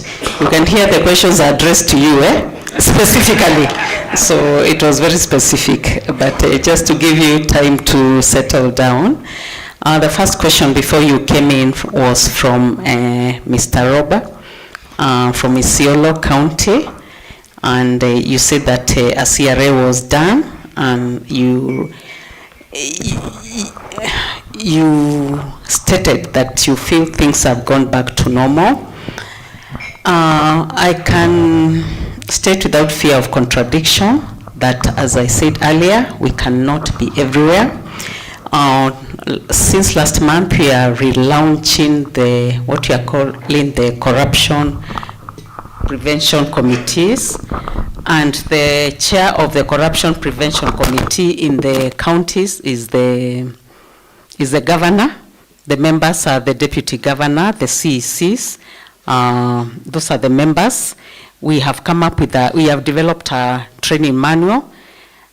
What we can do is to take them through, is to guide them, is to tell them these are the expectations. We were asked questions, is this in the law? Because we always asked, is this in the law? So for us, we are trying to create the structures, the framework, we are communicating, and we hope that we are there to support them, and we've told them we'll come and train them. We are starting the trainings, and we'd want all of them to be there in August, so that as the leaders of the counties, they'll be able to run the show. As we are all aware, an institution is as good as the leadership. I wish to stay without fear of contradiction. There's a research which was released recently on the health sector. We did a research in partnership with the UNODC. And one of the counties just kept on being the best in participation. So where the leadership is good, I don't come from there, but it's my neighbor, Makueni.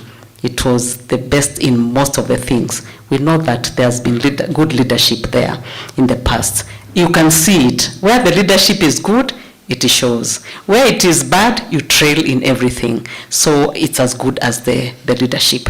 We will empower, we'll continue empowering, and we expect that when we empower you, we give you the tools, we have the material, you run with it. Then we will be doing follow-ups. Yeah, that's what we are doing at the moment. Yeah, you talked about Rwanda, and you have said it's working there, and for sure it's true. Those who have been in Rwanda, we know what is going on there, and we know for ourselves why it's happening. About budgeted corruption, I know that is something we are aware, and we have discussed it in our recent strategic plan meeting, and we are coming up with measures on how to go about it. Let me not share them at this moment, because we also know that corruption fights back. But with time, yeah, but we are aware that corruption starts being budgeted at the budget level. About whether the war has been declared, I request our chair to tell us whether it has been declared today, or what is the position. Chair, you will tell us that. At least you had the question, so you will tell us whether the war has been declared. Corruption has undermined cost of business, and that is true. That is true. Corruption is very expensive. Every day, as commissioners, we get reports on what is happening. And I look, and sometimes you wonder, where is this money from? You know, I'm sure even in your institutions, you know what is happening. So that's why we are saying, when I look at you, Bishop, I told them, Chair, I told them when I look at them, politicians see voters, I'm seeing partners. So from where we are expecting us to play our role where we are, so that I look at life this way. He's my chairman. I head the prevention committee. And if there's a failure in that committee, I let me be held accountable. Because we have had this issue. When I talk to whoever, if we start owning the responsibilities which you have been given, and I like quoting the talents, I say I have 5. The Bible tells me that when I use what has been given, it's multiplied. But if I have that one, I say, hakuna kitu, you know, I'm so helpless. What happens? It's taken and given to another person. That's a principle I apply in my life, so that any opportunity I have, any time I have, I use it for the best. So I'm encouraging us, the legal team which is here, everyone, CEOs, chairmen, please, let's know that. And sometimes I've worked all along in the government, that's what I said. And sometimes you hear, hii serikali. And I tell people, you know, the public is complaining about serikali. Maybe they are complaining about me. You know, we always think of somebody else. If you degrade it and you break it down, it falls onto somebody. So some of the issues, but I think we think it's a president, it's a politicians, but serikali, anybody in the public service, when there's a complaint on an issue, it falls on somebody. And that's why I'm saying, let's take accountability from where we have been placed, because these are the talents we have been given, and it's just for a short time. Let me try to hurry up so that I give my chair, Michael Mutinda. Will today begin the work of putting together. Yes, I think you are hoping that today there's a transformation, that we are going to start changing things. And Mr. Masharia said that this starts from the top. The chair will tell us about that. Unless the top is committed, and I believe we are all top in one way. We are the top. Whatever position you are holding, you are a top. Yeah, so Chair, maybe you can tell us on that. Then Maureen, what do we do to encourage ethics among journalists? Yeah, I know that has come up on several forums, and somebody was just making a comment on some reports. You know, you see a report, and first I must say that we have different partners, and for me, journalists are one of our most critical partners. And as Mr. Roberts said, when EACC went there, he appeared on national TV for the first time. The media has been very supportive in this war, and we are trusting that as we continue engaging with them, we'll also try to educate each other, because the journalists are also a product of our society. I don't know why we isolated only journalists, but in the workplace, we find that we have a cross-cutting of staff, accountants, and when we look, whoever it is, HR, finance, journalists, they are all a reflection of the society we are living in together. I can't say there's one profession where we can say these are the angels. We have also seen Shakahola on a lighter note. So we can't say there's somebody who is winning. We are all together in it. And that's why we must evaluate. And as we point at others, we should also point at ourselves. Elnet, there was a question from you, from Dr. Mwinzi. Mike Mutungi, you mentioned about entrenching issues of ethics in the curriculum, and I know EACC has been really involved when it comes to the review of a curriculum.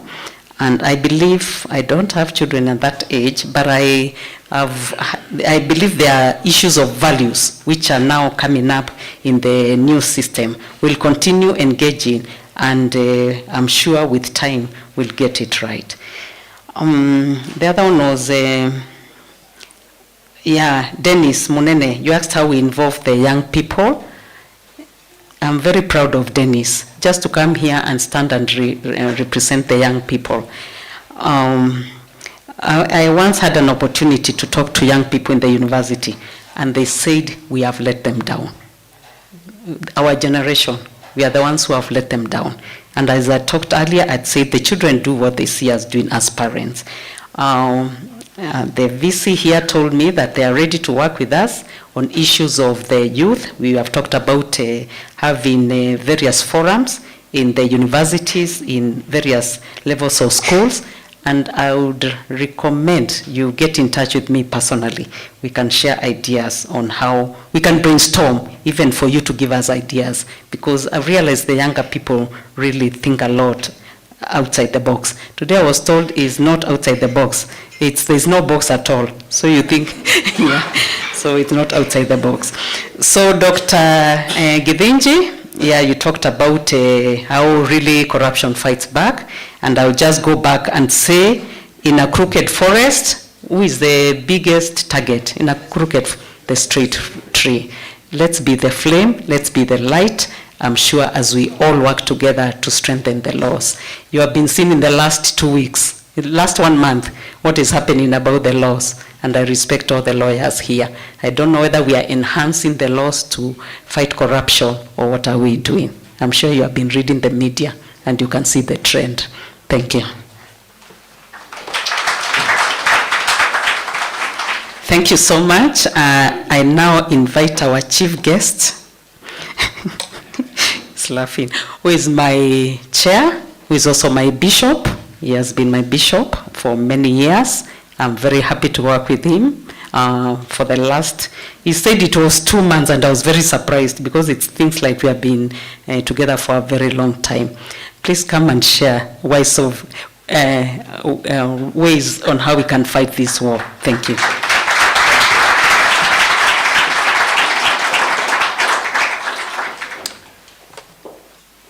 Thank you very much.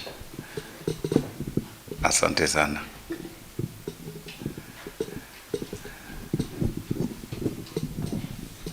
That okay? I think that's fine. Asante sana. Good evening. And wow, this is a huge congregation here. It's a while since I preached, so I'm very delighted to have a congregation.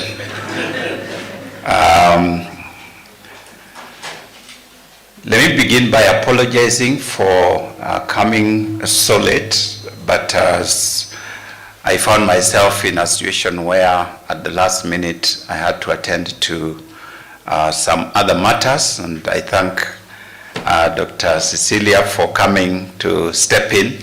You know, this morning she asked me, I see you are going to speak somewhere, can I come with you? And I said, why not? Come with me. Then she didn't know she was enlisting herself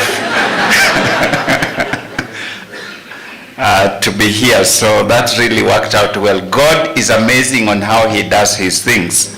So that Dr. Cecilia was able to come and step in and help where I was not able to come. I don't know how long this was to go. I think by now this should be ending or should have ended. But I told my team there, let's just go, and if we meet people at the door, it's fine. We have up to 8. That's a lot of time. Okay, thank you. So I don't know what has gone on since you started, and I don't want to repeat too much of what has been said or done, but let me share briefly some of the thoughts that I had intended to share with us in light of where we are. Actually, this morning, I was sharing with our commission some of the thoughts that I was going to share with you, because for the last almost 2 months, it's not yet 2 months, I've been at the commission, and just observing how things happen, hearing what is going on, participating in some of the things that are happening there, providing leadership to people who have been on the ground for much longer than I have. And so that can be a very tricky situation when you are trying to train people to swim and you don't know how to swim yourself. But it's been an interesting space to be in, very, very interesting space to be in. It is one thing to be out here and observe things happening around us, especially to do with corruption. It's another thing to be in a place where you are getting some details and information as to what could be happening and why they are happening. And the first few weeks, because I came in and was immersed right away into this whole process, I was not sure whether I was in the right place and whether I was the right person, because the truth is that the reality on the ground, where the ground is at the commission, bringing in information from across the country of incidences of corruption and unethical conduct, is such that as you sit there, you can be overwhelmed. So many times I went home with my head spinning, just from the information that I have had and interacted with in the course of the day. And I was feeling like a doctor. I don't know how doctors feel. I've never been one. But I imagine a doctor who is working at in an ER, emergency room, where every few minutes a patient is brought. This one, the skull is broken. The other one, the limbs are all torn. Like the 53 people who were in the accident. Imagine living with those kinds of people day in, day out. I don't know whether there are doctors in the house. And how do you go back home and sleep? How do you go back home and eat? How do you go back home and interact with your family? I thought it was a very traumatizing experience. But I realized that doctors, by the time they are getting there, they have gone through training. 6 years, isn't it? So I hear when they go first year in Chiromo, they used to be taken where there are dead bodies. At least when we used to have friends and colleagues we joined first year with, that's among the first things that you encounter. So your body begins to numb and to get used to these things. But imagine if you are thrown in like myself and you certainly have dead bodies all around you. It is very traumatizing. And that is where I have been in the last few weeks, that I have been in the commission with dead bodies everywhere. Some torn badly. So in the last few, maybe 2 or so weeks, I was thinking to myself from a very, let me confess, frustrated point of view. How does one tackle this? And I meet some of you and tell me, we are praying for you. We are very expectant. You are the right person. And you think you are encouraging me. What you don't know is that you are making my life even more difficult. Just by saying you are the right person makes it life very difficult, because we know that the expectation is very, very high. So in the last 2 weeks, it has been a very, very difficult time thinking about, is this even doable? Is it something that we can actually do and accomplish? And so I began to evaluate the experience I've gone through and try to put some sense into it. And being invited to this has really helped me to synthesize that, because you invited me and the topic is corruption and what? The war we must, what we need to win the war.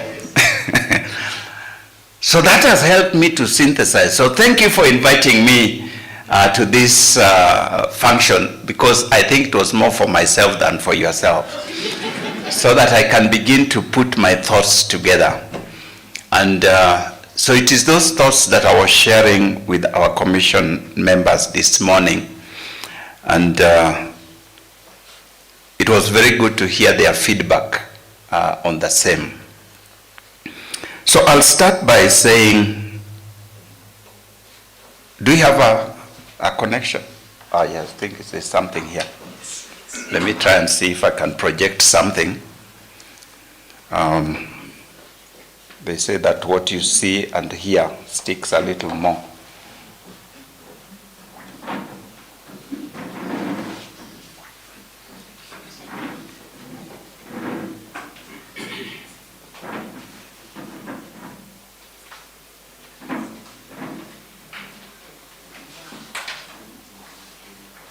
They are not fellowshipping.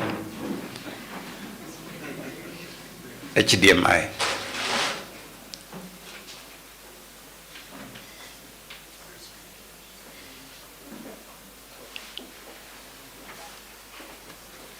Let me try again.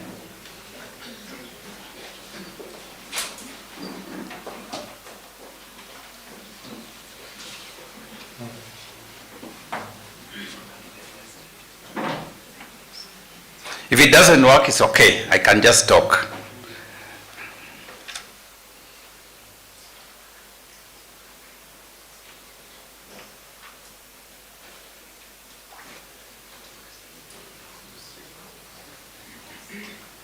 It is okay. Let's leave it.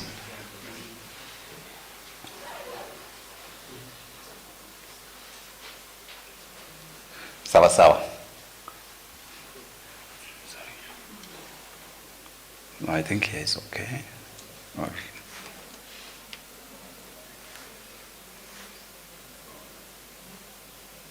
it might work.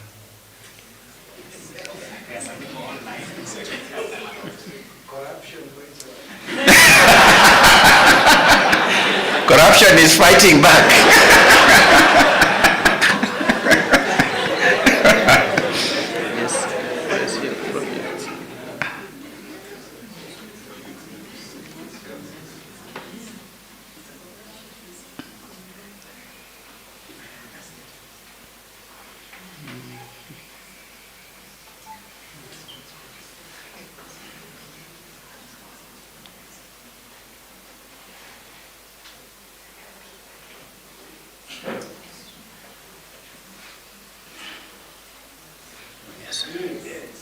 Beginning to come.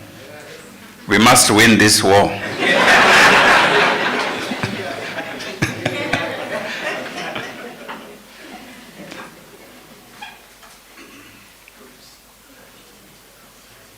Yeah, there we are. So I was thinking about tackling corruption and the challenge of doing so. And so I started reflecting on the nature of corruption from what I have experienced in the last few weeks, from an insider kind of perspective. And I came up with 4. When we talked this morning, we increased them to 6, but let me share the 4 that I had come up with. One is that corruption is a legal breach driven by impunity. There are people who are involved in corruption not because they don't know that it is wrong, but they know that it is wrong, but they are determined to get engaged in it. And especially those people who are in a position of power and authority, it is like, I'm going to do it anyway. The laws are there, the consequences are there, but they will do it. Like the young people would say, na utadu. It is blatant impunity. And I'm saying this from my observation of some of the cases that have come before us. Corruption is also a moral failure, reflecting a corrupt culture. There are some of incidences that I have observed in my short time of people who are involved in corruption simply because the society is corrupt. So that the way I've been given opportunity to serve in EACC as chair for the next 6 years, after 1 year, some people will be asking me, so how comes your house is still the same? How comes you're still driving the same car? How comes our roads are not done and you are our chair of such a big institution? And so the pressure that is being put upon you to do something or to show that you are in a senior position begins to create in you the desire to actually show that you are not as small as they think, and that you have some resources or access to resources that you can use to make a difference. And I think that is part of the reason possibly that some people who we have known to be very, very okay, soon you discover that they are also caught up in this corruption thing. So it is a moral failure that is reflecting our corrupt culture. There's another form of corruption that I call human greed, founded on scarcity mentality. These are people who will get into corrupt practices not because they need the money or the things that they are looking for, but simply because there is a satisfaction that is derived from telling you, I am the owner of those block of flats. When you say, wow, they feel very good.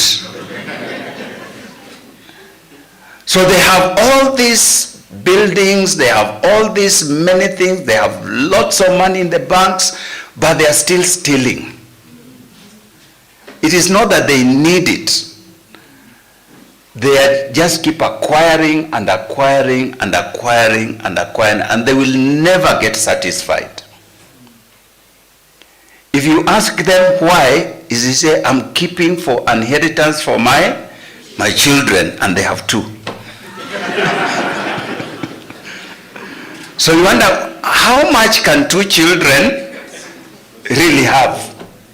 Even if you take the biblical approach where you say he leaves inheritance for the children and children's children, even then you realize that what this person has acquired is beyond these children, because children are also supposed to work for themselves, aren't they? So it's not like they're just going to sit there and be enjoying what you leave for them. They will also be working for themselves. But there are people who are involved in corruption because of this insatiable desire to have more and more. And I call it a scarcity mentality because those of you know the scarcity mentality. The resources are scarce, so acquire them while you can. That is why you go to a wedding or a party and you find a person has piled food on their plate. You are sure they are not going to finish. Or you wonder whether that is the serving plate where other people will serve from. Have you seen those people? I hope they are, of course they are not here. They are out somewhere. And you find this person sits down with that food and eats a quarter of it. The rest of it is left on the plate. Why? Because when they were serving, they wanted to take as much as possible, just in case they don't get satisfied. Are you together? And it gets finished, and when they go back, they find the food is finished. So for security purposes, take as much as you can. So there are people who are engaged or involved in corruption for that reason. I'm talking now from my just observation and analysis of some of cases that we are dealing with. But as a Christian, I think there is also spiritual bankruptcy due to godlessness. There's corruption that people are engaged in, that if they knew that there's a God who watches over people and to whom people they will account to eventually, they perhaps will not do what they are doing. But because they have no ultimate point of reference and accountability, they therefore get engaged into these things and they don't care, because their life is, their motto is, eat and drink, for tomorrow you die. So while you are around here, eat and drink, for tomorrow you die. So this was my analysis, or this has been my analysis of the nature of corruption that we are dealing with in this country. I'm sure you can think of a few others that I have not put here. As you notice, I have not put here the political angle to corruption, which is big. So having seen that, I then ask myself, can we win this war? I know somebody else have even declared it. I see many targets that need to be cleared. Is that what I was told? Yes.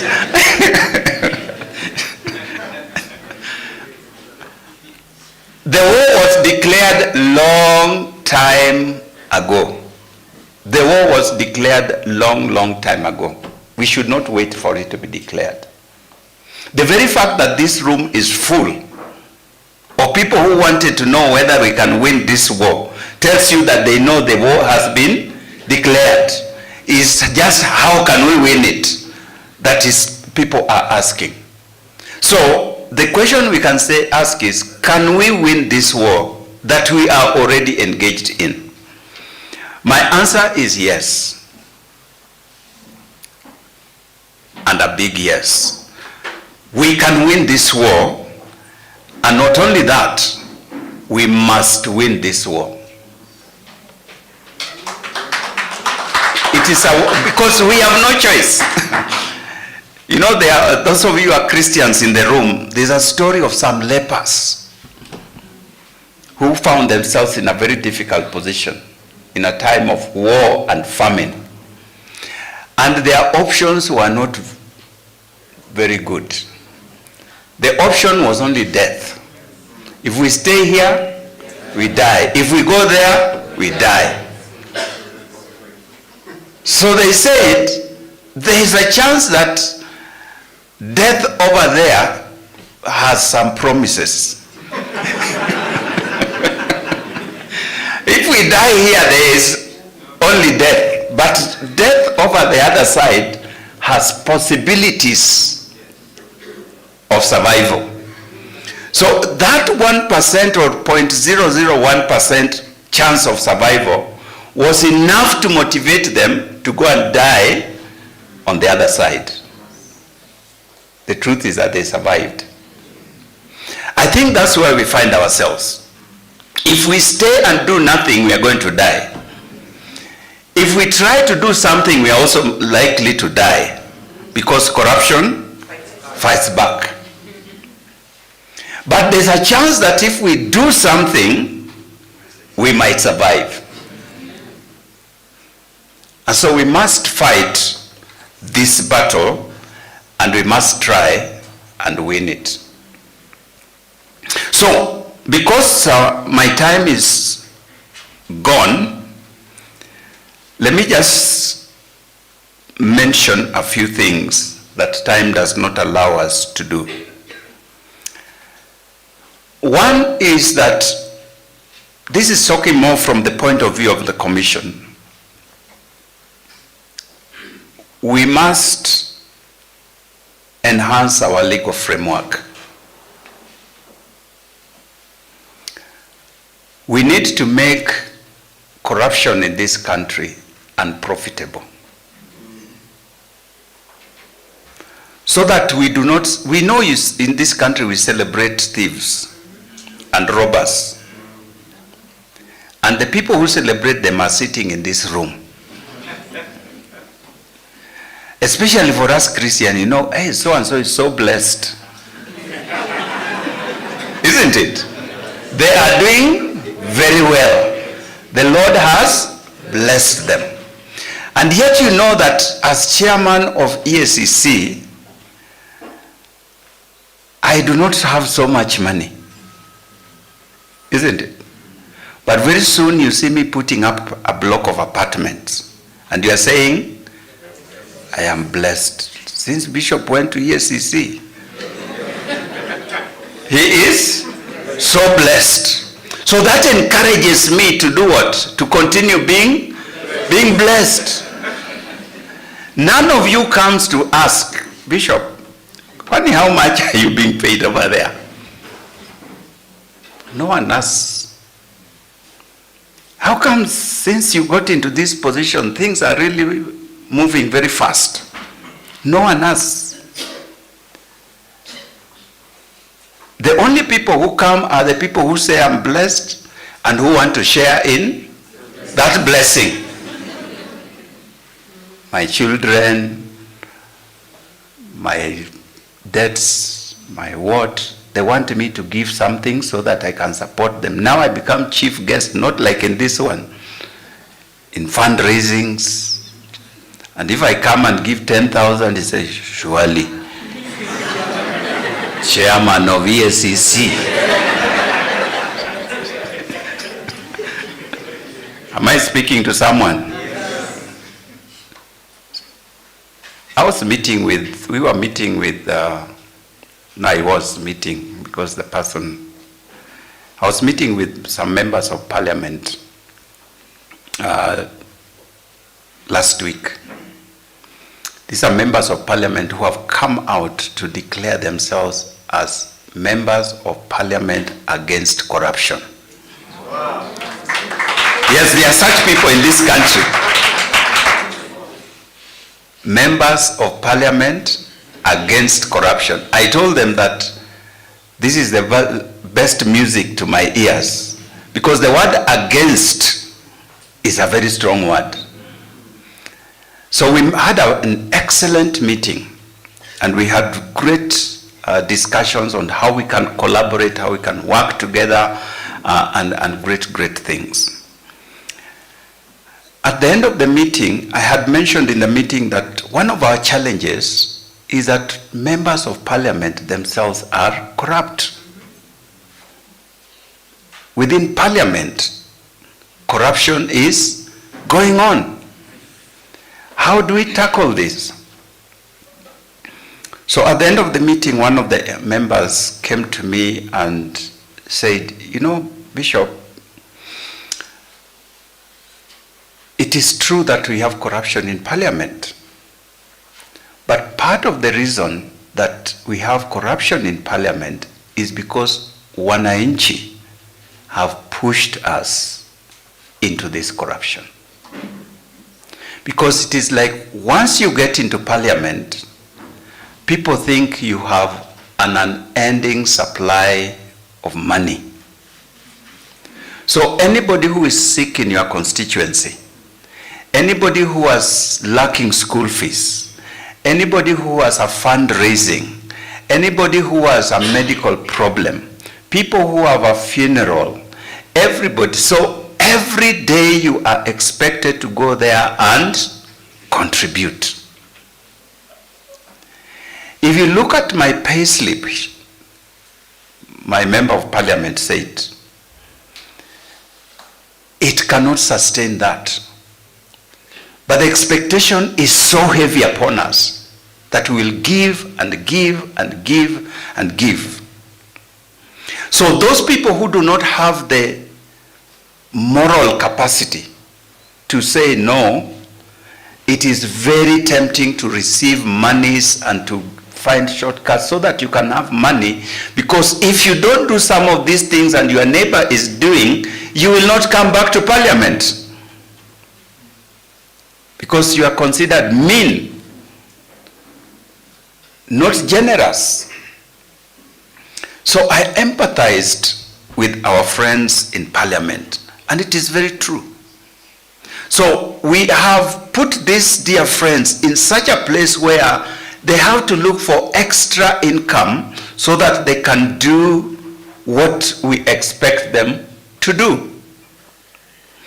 And we end up in a corrupt society. So what can we do? What can we do to win?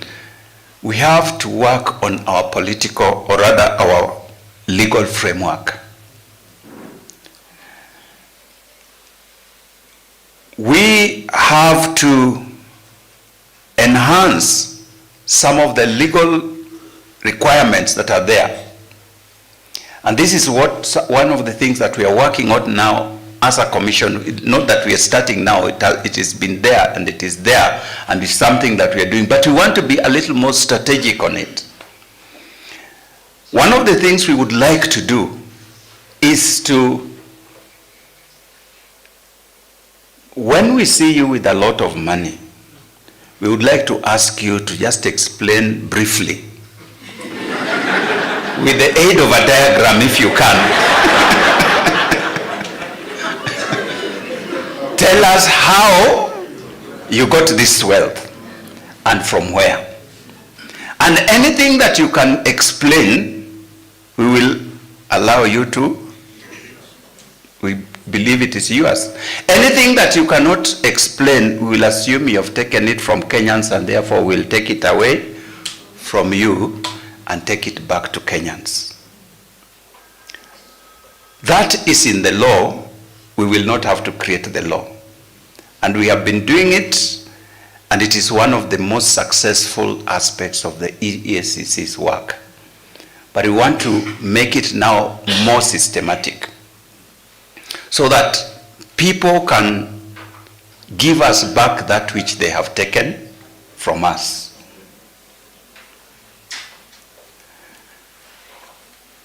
There are two groups of people that we will be looking at. One group we are calling the highly influential people. People who can use their positions to enrich themselves. Those are called highly influential people. The second group we want to look at is a group that we are calling highly exposed people. Highly exposed people are people who are in those positions where they interact with public quite a bit, and they offer services that people require. And sometimes, because Kenyans are not very patient, they require them fast. And so to help me to help you, you help me to help you, isn't it? And so we collect a little taxes here and there on the side, what we call privatized tax. You know, because it doesn't go to the coffers, it goes to my pocket. So there are these people who have those kinds of places, of positions and responsibilities. People who are in the supply chain management systems, you know, the procurement managers.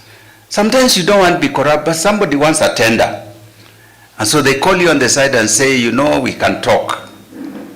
And you talk, and in the process you end up doing the wrong thing.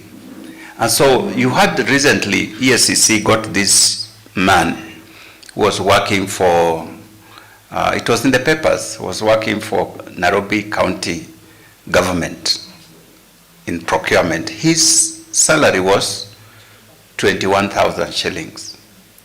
But in the short time that he had worked for the county government, he had acquired wealth worth more than 500 million Kenya shillings, including putting up a hotel. So all that we did was to ask, tell us with the aid of a diagram how you acquired all this wealth within this period of time. And anything that he was not able to account for, we considered that it must have been taken from the county government. So our role is to receive it back and give it back to the county government. That is one of the things that we want to enhance in the time that we are going into. The other point we want to do, so that I finish, is social transformation. You remember we said that our society, I think just leave it, it's okay. It's okay. Let me just talk, because I'm about to finish. I'm really shortening everything. Social transformation. How do we transform the minds of the people, ourselves as members of society? We would like to work with the Ministry of Education so that we mainstream values and integrity in our education system. So that somebody talks about ECD. Did somebody talk about ECD? So that right from that early stage, we begin to train our children on values and integrity. So that as they grow up, they get to know the right things to do. Of course, we are hoping that there will be role models at the top who can then model this which they are learning in class on how it is done. We also want to work towards raising integrity champions. And I'm sure our commissioner here must have shared with you. I don't know whether he shared with them about the integrity clubs.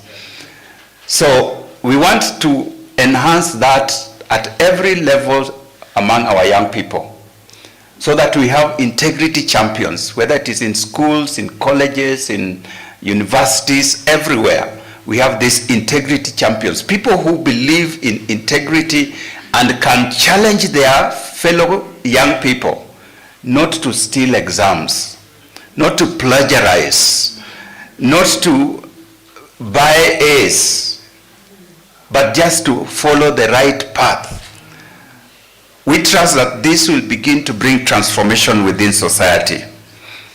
Then thirdly, in that same area of national transformation, societal transformation, we want to encourage family programs that can bring values within the family, so that our families, because that is where the foundation of values is.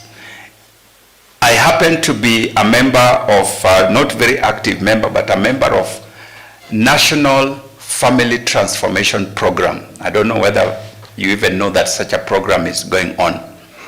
The government, recognizing that families are facing challenges in our country, about 2-3 years ago, put together a task force, a national task force, to develop a training program for families on how to raise up a healthy family. And so that task force has been working on this program for quite a while now. I happened to be a member of that task force. As I said, not as active as I should have been because of the many demands. But it is a great program that is being worked on, complete with developing manuals for training families, parents, how to bring up their children, how to conduct themselves within the family, and so on. And we would like to see values integrated in that training program so that we can bring up and raise up families of values. I believe that this will help us. Enhancing public awareness. We want to put in place programs that can help people to appreciate that corruption and evil behavior does not pay. And so we are in the process of thinking through how do we go about this. We were sharing this morning in our commission that we want to set apart 100 days of integrity, which will end with the Global Day of Anti-Corruption on December 9th. During these 100 days, we'll be calling upon Kenyans to fast corruption. So even if you are as corrupt as you can be, during these 100 days, just hold yourself. As I was thinking about it, don't add water to milk, for your neighbor. Don't put those karatasi in the day before for potatoes. If I'm buying a tin of potatoes, let it be a tin of potatoes. Small things like that people begin to realize that corruption is not just the person who has taken $1 billion. The person who is adding water to milk is just as corrupt. So during these 100 days, we would like to create awareness on corrupt practices unethical practices, and we want particularly to call upon the religious community, and because most of you are here are Christians, we want to call upon the Christian community to preach about this in your churches, to speak about this in your workplace fellowships, to try and help us to raise awareness on this anti-corruption integrity, 100 days of integrity, so that we can at least have an inkling of how life can be without a corrupt environment.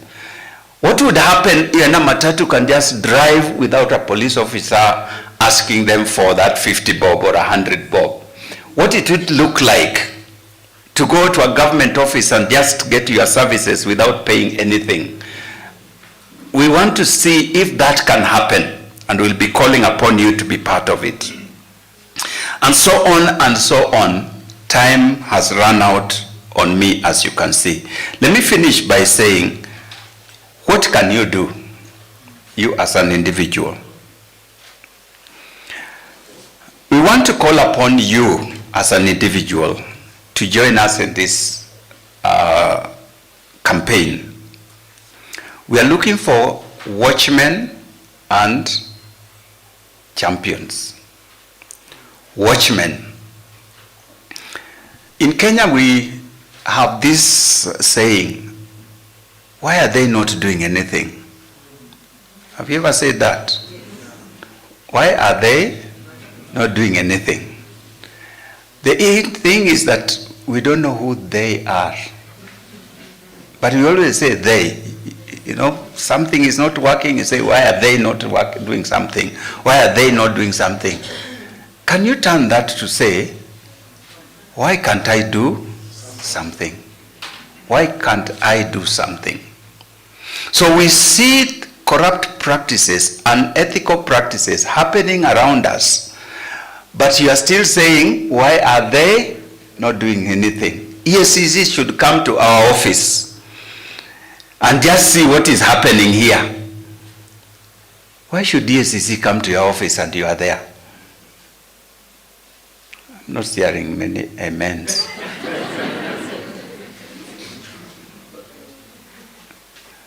You are there as a watchman, isn't it? And you have seen. So as a watchman, number one, you need to be alert. Alert to what is happening in your environment and do something about it. Many years ago, I think it was 2003, when the Michuki rules were there, had just been instituted.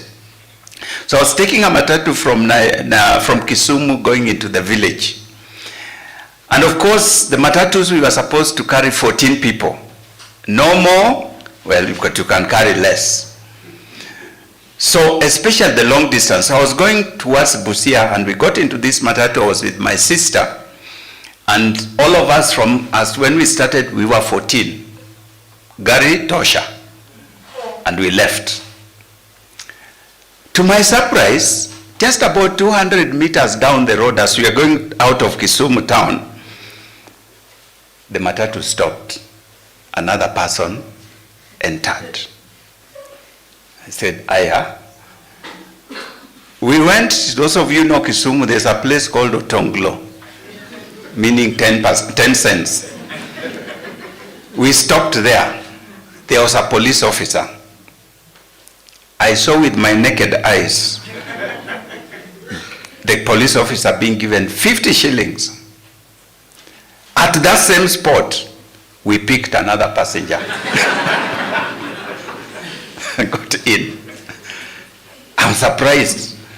So they began to put mbaos in between the seats, you know, so people sit on them as they were coming. We were sitting with my sister more towards the front, so they started filling from the back as they were coming. To cut the long story short, as we were getting to Maseno, the seats, all the seats behind us were now full, beyond capacity. So our seats were the next to receive the timber as a bridge between the two seats. So we stop at Maseno, and this lady is going to enter. By this time I was so angry. I had already told this conductor, do you know the rules that we are not supposed to carry more passengers? He didn't answer. Why are we squeezing people in this matatu? He didn't answer. So by the time we got there, I was very angry. So when this young lady came to enter, I slapped her in Jesus' name.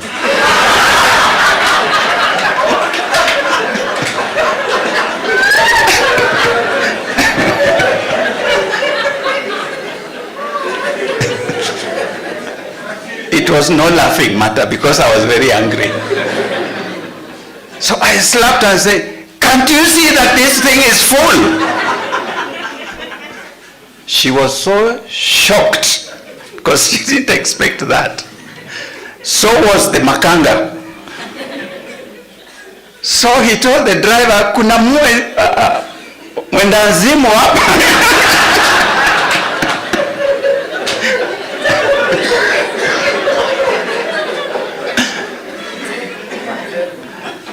Just to say that all this time we had been complaining, I and my sister had been complaining, none of the passengers was saying anything. None.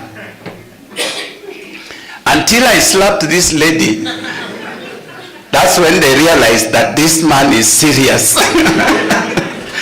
So now the matatu say, we have to add people, otherwise we are not going. I said, you are not adding any more people here, otherwise you are not going.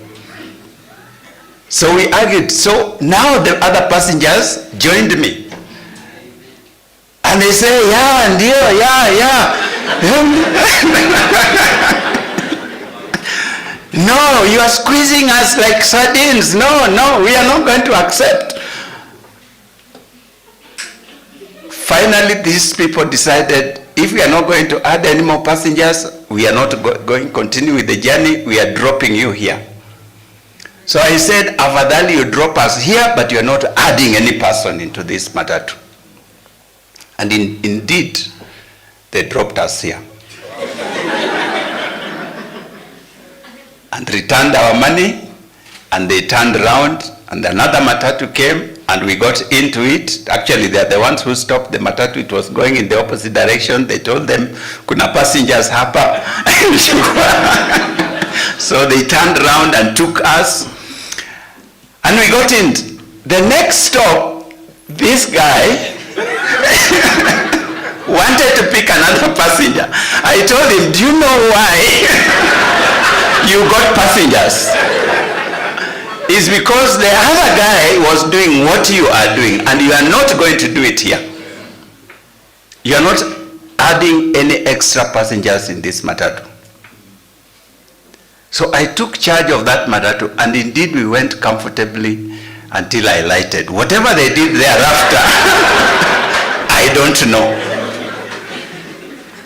Why am I telling you this story? We are watchmen. Corruption is not going to be dealt with by EACC. Corruption is going to be dealt by you in the space where you are. What do watchmen do when a wrong person is coming to the gate? They raise the alarm, but if the person insists on coming in, they slap them. That's what I was doing in Jesus' name. In that place. So we are asking that you be our watchmen. Be our watchmen in this nation. Let's deal with this thing and it will be finished. If each of you slaps 2 people in your space, we will be okay. We will be okay.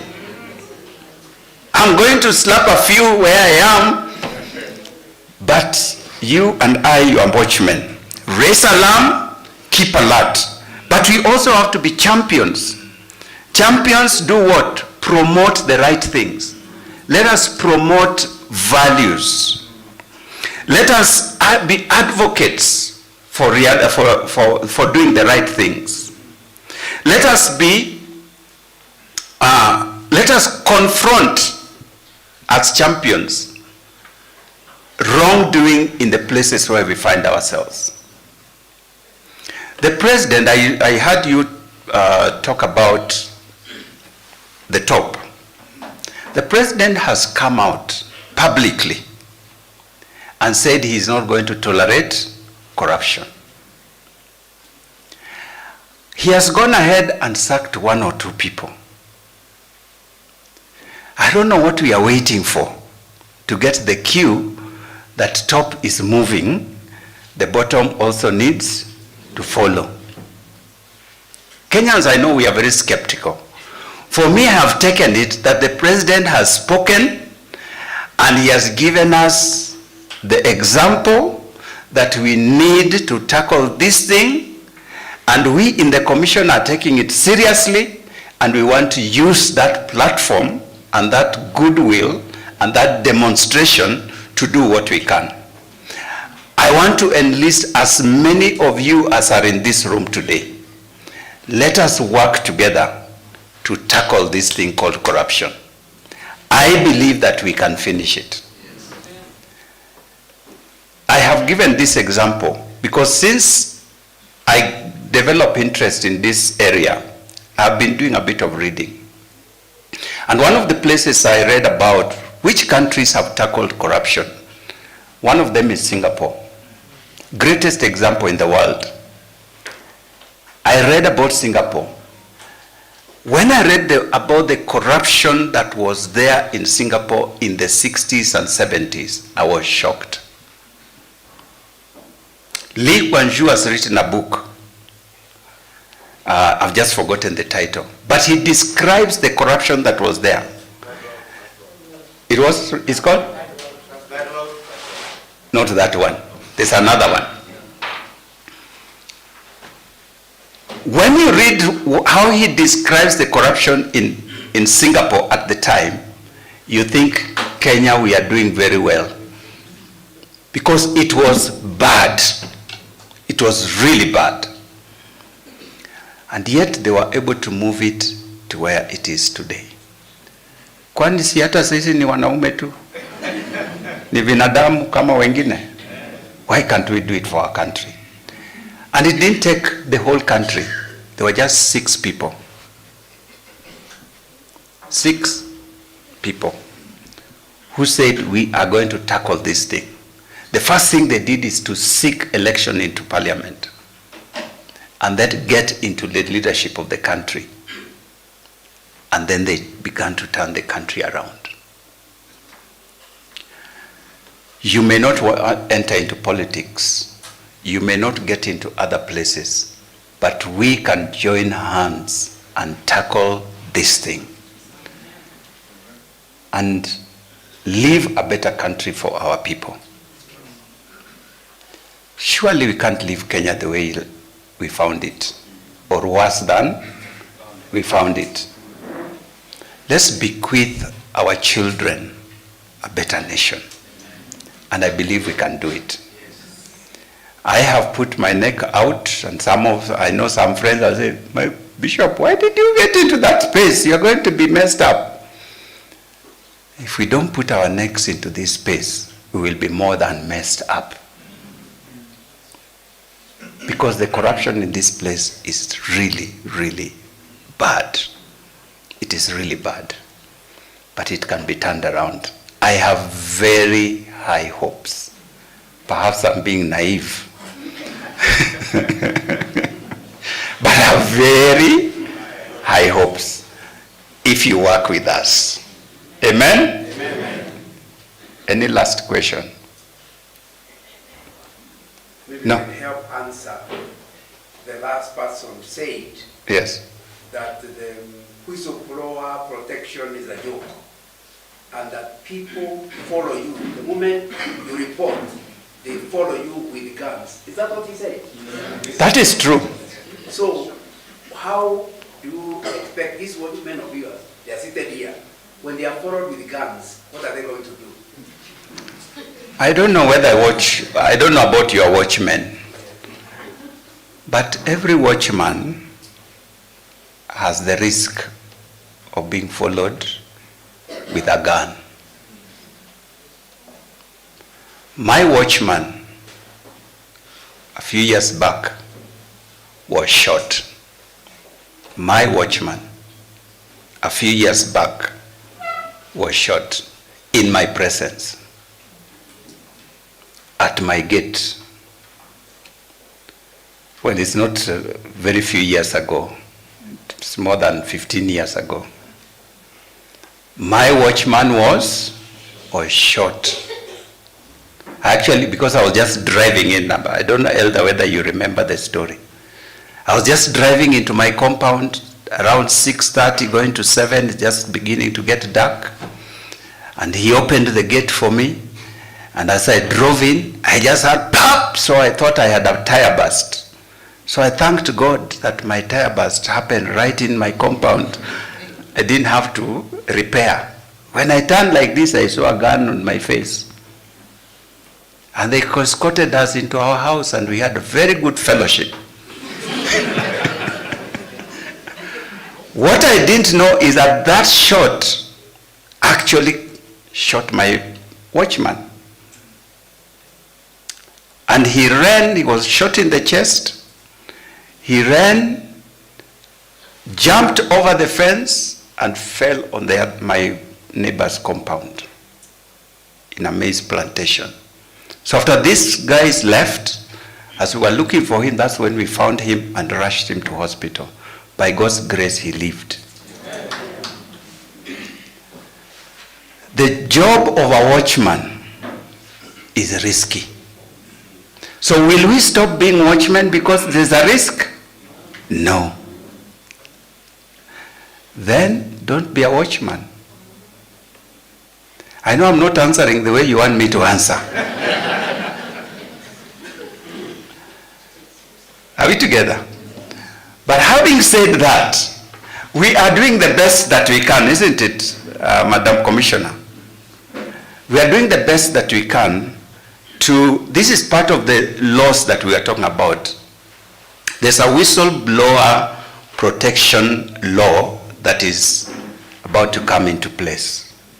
We have a witness protection law that is already in place. So that if you, yes, you wanted to say something? Yeah. On that particular one. Yes, yes. Sorry to intervene, but the last statement you've made. Yes. And I think I'll use this opportunity. I work with the government. That last agency, Witness Protection Agency. Yes. But I came here as a member of ICS. I didn't come here as a government person.